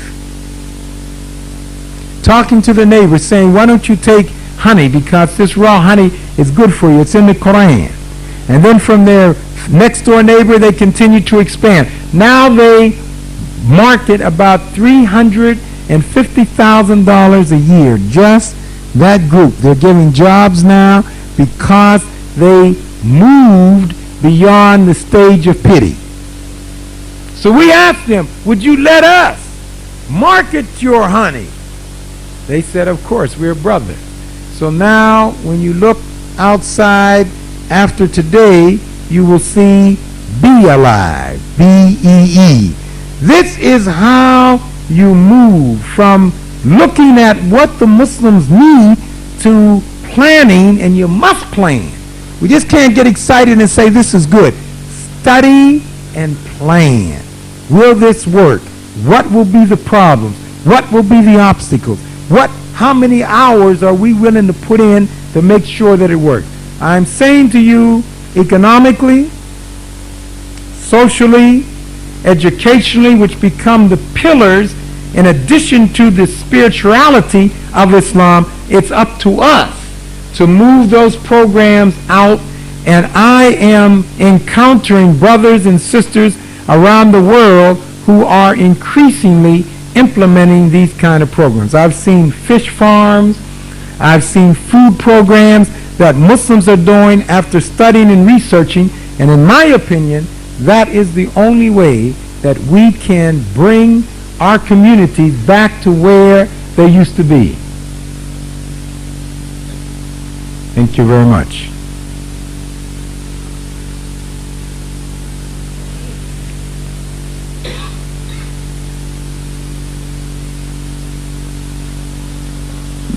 Thank you very much for your lecture. You're welcome. I am a converted Muslim. Allah Islamic, mashallah. And I'm very pleased to attend this meeting. Thank you. Now, I want to ask one question because everything you have put to us here is very interesting. Now, the question which I want to ask is that the West newspaper said the voice of the people actually is the voice of the government. Now, the Muslim religion is now faced with how can I put it? We are not united. Now, the Western world have become powerful because it's matter of divide and rule. Yes. All right, and that is their policy. Now, what we are the people, how can you advise us to make our presence known to our own government that we as a Muslim should unite, and in uniting, this is how we can conquer? Well, first of all, you will not have to tell the government anything. If we develop an economic base, they will come to you. Everyone understands money in the West. If we are poor, forget it. They look at the numbers and they look at your money. And they say if you represent 5% of the total population and you're poor, you're not interested. If we don't make politics the priority, if you make politics the priority, you're going down. Make the priority economic development. Then the politicians will come to you because they always want money. But if you make politics the priority, we will be divided because politicians will come and lie forever. They will promise forever. They are experts at promising. This for you, and this for you, and this for you, and you vote for me, then another politician say, no, you vote for me. We'll be divided following the politicians because they're divided. That's how they survive. Put that aside for a little while. Not forever, just for a little while until we mobilize our educational direction and our economic direction, get our families back together, get the respect for our children and our wives, build those institutions, strong institutions. Then the politics will take care of itself. But in order to do that building, we have to be unified. So how do we unify ourselves? And I'm saying to you, the Quran is unified. As long as we as individuals insist upon following the Quran, we will be unified. If someone comes and they want to divide us, you just do not follow them. When they come and say, I like this, but I don't like that person, and I don't like this person, and watch out for that person, just say, brother, pray for me, but do not get involved in those distractions. They take your time, they absorb your energy, and they leave you frustrated and confused. The Quran has made the path clear. Pray, fast, Hajj, education, stability, love, economic development. Those messages are clear for us. Let us embrace those paths to Islam. If we do that, no one can come between us, just like the prayer. No one can come in between to divide and conquer. But the first step is up to us. No one's coming out of the sky to unify all the Muslims together. No one's going to give one speech and unify all the Muslims together. The Muslims will insist on unity because we are the majority. If we insist that each other respect unity, we'll be unified. It's up to us, and you know we cannot afford to be in a disorganized state. So we have to commit. Each one of us make up our mind we will be unified. We will not accept anything less than unity for the Muslims.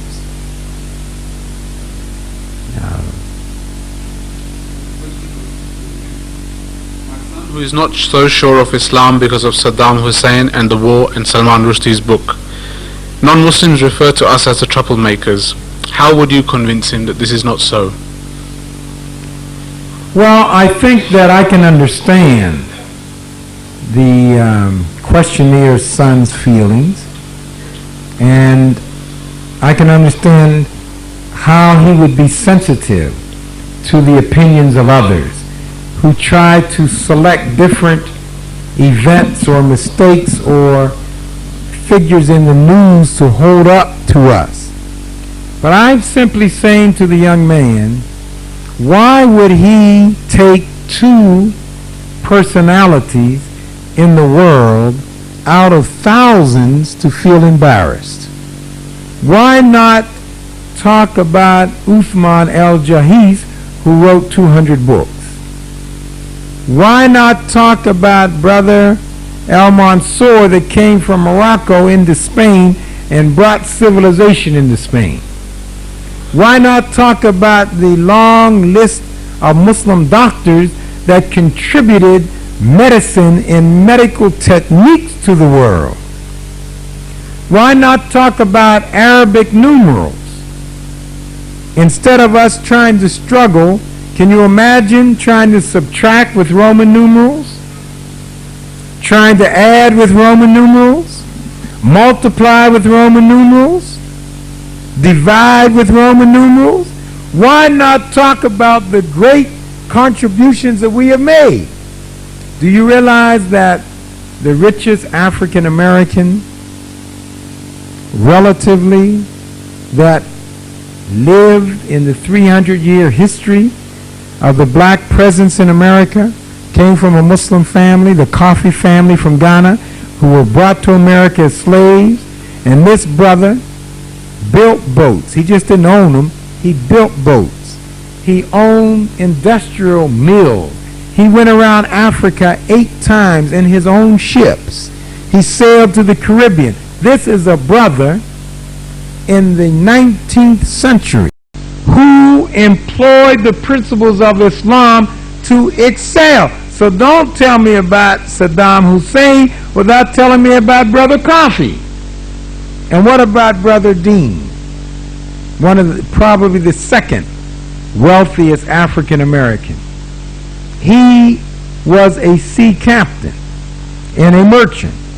But they have his record in Seattle, Washington, Washington, D.C., in London, England.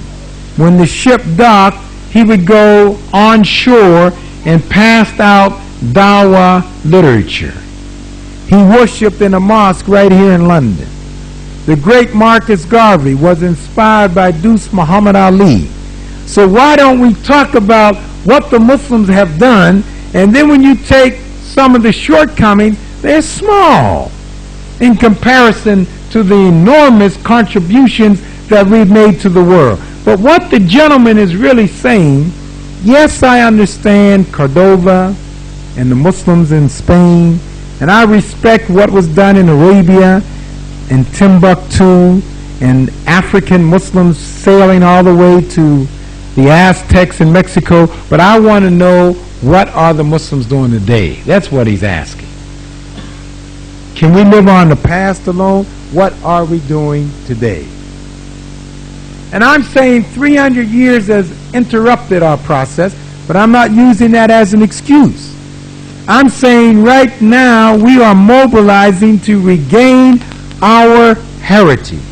And we're saying to the young man, don't feel inferior, grab our hand and join us, because we are in the process of implementing the perfect religion. We are implementing how two people can live together and not have arguments as husband and wives. That's what we're doing. We're not just looking to compete with the non-Muslim Western world. We are going to the ultimate. We're implementing how to engage in business without cheating one another, and stealing from one another, and insulting one another, and without abusing the children. In America today, we are told that by the time a young female reaches the age of 18, 1/3 would have been sexually abused and by her natural father. That is the state of America. But this young man is not being asked, why don't you condemn America or feel uneasy about America when you learn of the drug addiction and the crime?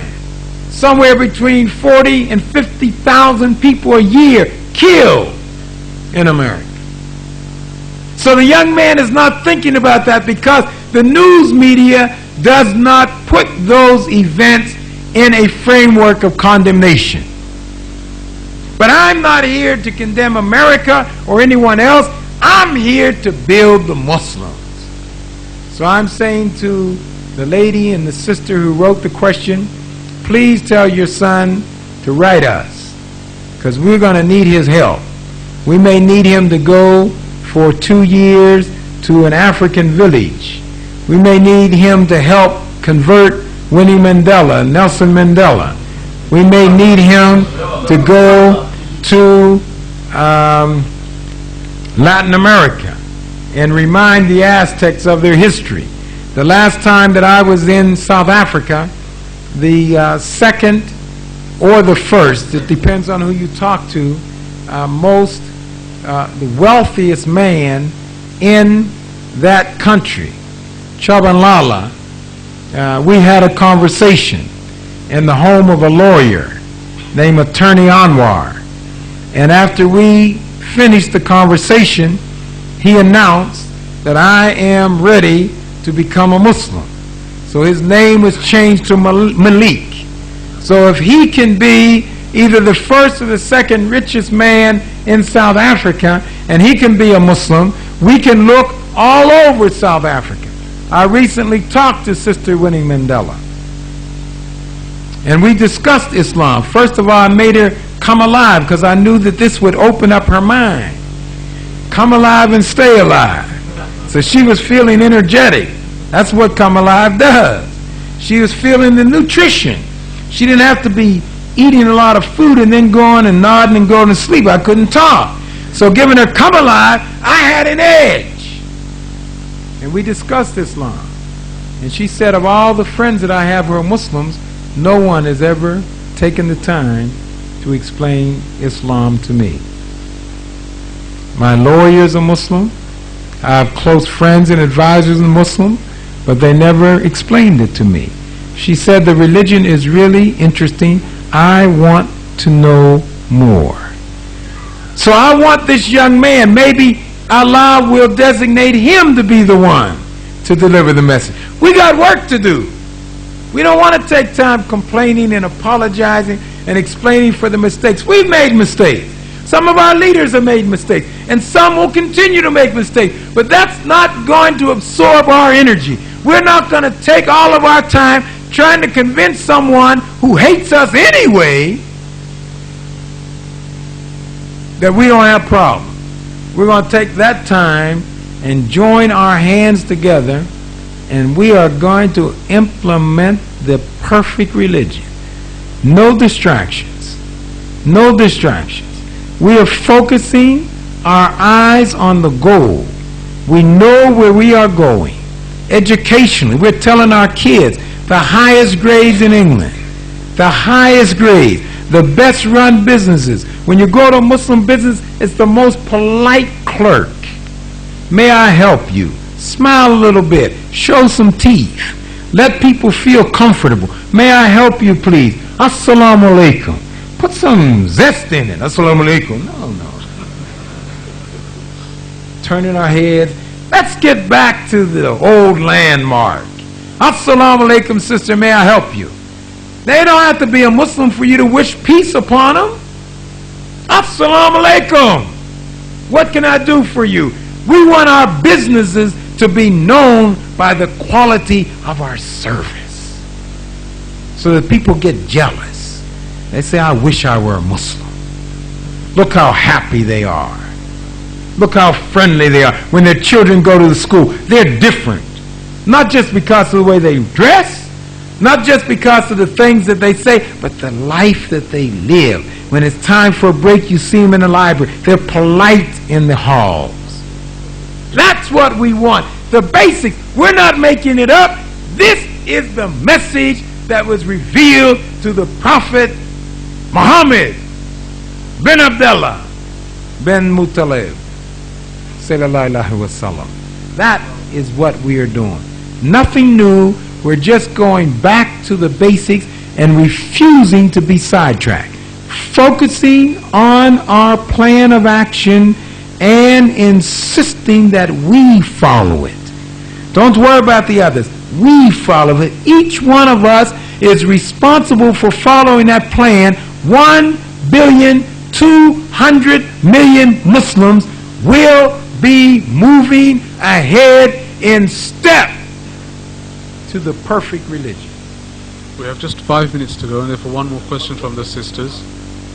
Okay, one more from the sisters and then one from the brother. All right. The sister wants to know, you mentioned about good health and how people seem to be stressed out. Do you not think this general ill health is due to pollutants and increased carcinogens in the atmosphere, leading to increase in the incidence of cancer, etc.? Absolutely. That's one of the causes.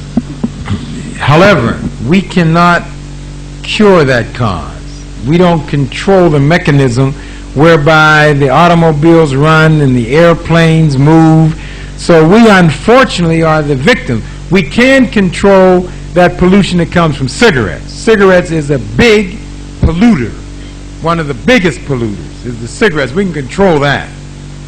But some of the things we can't control, so our next step is to keep our system, our immune system built up so it can fight these pollutants. That is what we must do. And although it may sound to you like a commercial, that is what Stay Alive does. Come Alive and Stay Alive is designed to build the immune system. It's not a medicine, it's a food to build the immune system. Now, if someone else has another approach to build the immune system, tell me. I'm open. If Come Alive and Stay Alive is not the answer and there's something else, tell me what it is. And let's weigh it, examine it, but give our people the best to improve their immune system, since we can't control the political apparatus that determines how many cars are on the road. We can't just close our eyes. What is our program given the level of pollution? Should we drink water out of the faucet or not? How do we know? We have to do a study. We have to find out whether there's lead in the water, the tap water. If there's lead in the tap water, we have to tell our people be wary of tap water. This is the responsibility of the Muslims, to study, research, and give the people the best information to save their lives.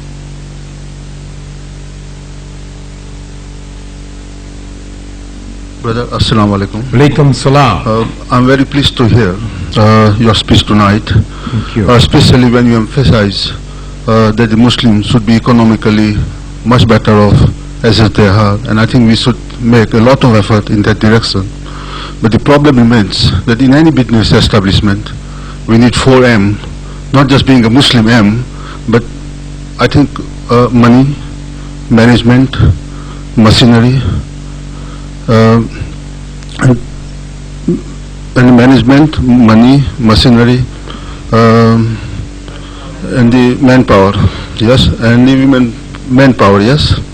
Now, what happened is this now, that on money items, we are not very clear sometimes, because I'm involved in business for very many years, and when question comes on investment and management, especially the interest, sometimes it put some Muslims off from business point of view.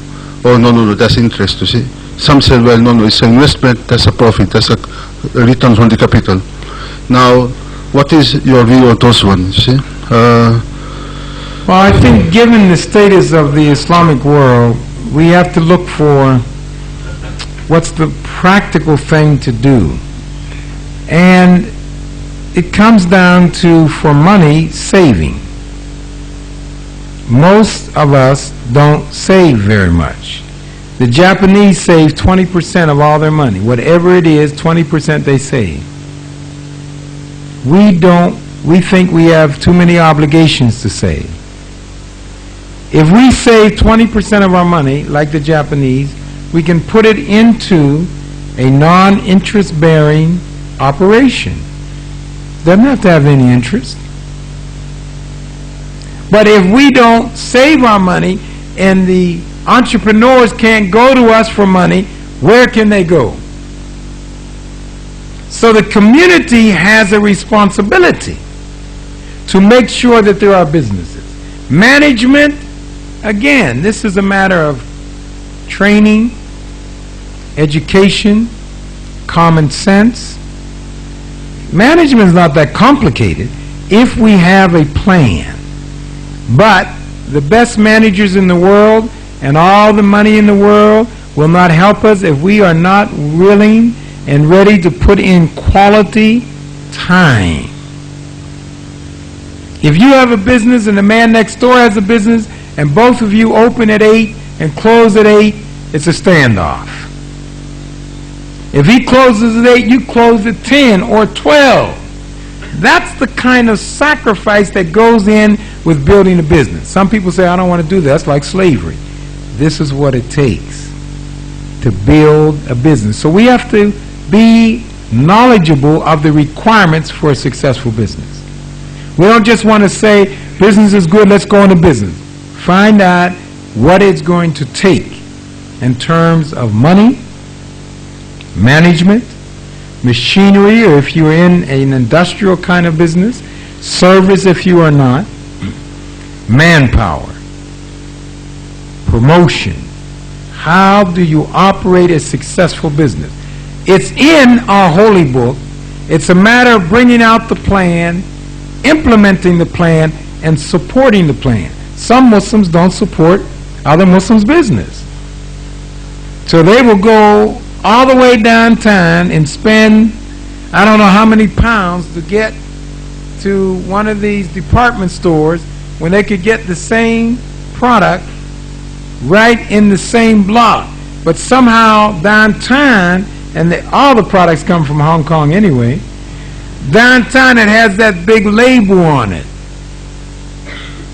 So that label, they say, no, this has to be better because of prestige. We have to get beyond that.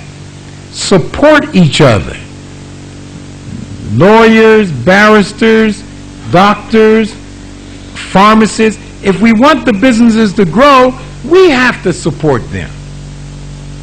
In the United States, a Chinese will walk 4 and 5 and 10 and 20 blocks past everyone along the way to buy and support from another Chinese.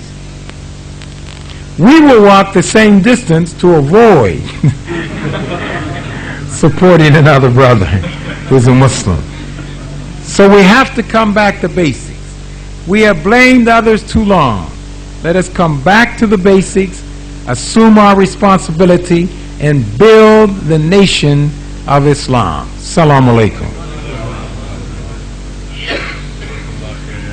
Thank you very much, Dr. Khalid. Jazakallah khair wa ahsan al-jazaa. Brothers and sisters, thank you very much for being here tonight and for supporting us and Dr. Khalid al-Mansoor. We look forward to seeing you all again, inshallah, on Sunday, Brixton Recreation Centre, 4 p.m. Just one small announcement I would like to make. I would like to personally thank Brother Tariq Abbasi and the Greenwich Islamic Centre for their cooperation in making tonight's lecture possible. And before you go, they have very kindly offered everybody to join them for the food next door. Also, our stores are next door. Please visit them. Thank you very much. Assalamu alaikum wa rahmatullahi wa barakatuh.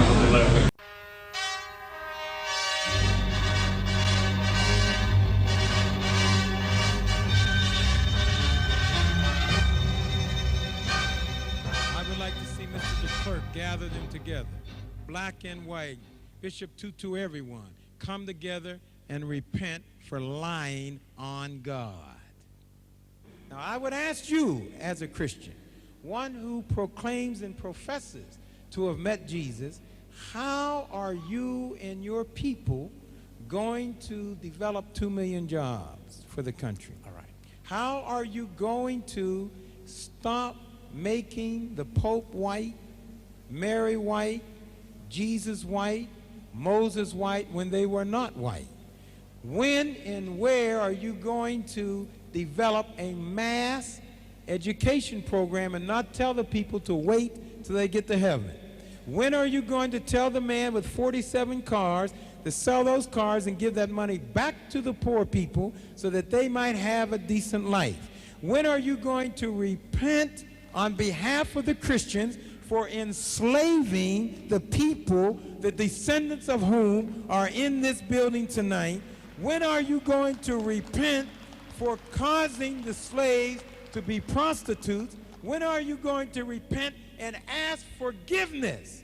When are you going to ask the white people to give back at least half of the 87% of the land that they stole in view of the fact that the Bible said, thou shalt not steal? When are you going to persuade your Christian white brothers to not control 95% of every asset in this country? And finally, when are you going to persuade the white people to give to the Tswana tribe all the Kimberley property that was the birthplace of all of the diamonds, and give them an accounting for all the money due to them? When? I have not studied much, but what I do know, I have met Jesus. Thank you. And very I much. know he has changed my life. So you don't want to answer the question? That he will change many other Thank people you, sir. to accept him. Can I have the next question? All right, please? brother. Thank you very much. Keep the faith. When white people say they're white, they're not referring to the color of their skin. If Margaret Thatcher gets a suntan, I don't know what it would look like, but let's just assume that Margaret Thatcher got a suntan. You wouldn't call her a colored woman, would you? You would still call her a white woman, even though her skin may be brown. What do you mean when you say white? You mean that she is from Europe. So whether she's Italian, white, Sweden, white, England, white, France, white. White means coming from Europe. Black means coming from Africa. So whether we're fair skin, brown skin, dark skin, East Coast, West Coast, North, South, if we're from the black continent and we've been here 300 years, we are black people from the black continent.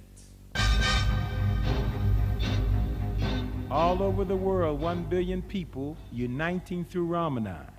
That's why I'm hopeful and optimistic that by the year 2050, when 1 out of every 2 persons would have been born a Muslim, we would have the first real meaningful opportunity for a permanent world peace. Assalamu alaikum. This country could explode. Who will be the first targets? The businessmen, the lawyers, those who didn't want the masses in their office. They will come without your permission. So if Hitler killed 6 million Jews who were European Jews, and Hitler was a European, give the Jews part of Germany, not of Palestine. Sure, he worked, so do I. Raising the kids is not easy. Cooking and washing and taking them to school, this is not easy. He doesn't seem to understand I work too. What I'm trying to find out, and you may know better than I do, tell me specifically, if I got this, everyone in this room, and we went out to the homeland and we started teaching people how to read who did not know how to read, what would the government do? What I'm saying to you in closing is that there is a great opportunity to really be a new South Africa and a new Africa. Forget the begging. There will be no gifts. I don't care what the World Bank tells you and the International Monetary Fund tells you. It's crumbs.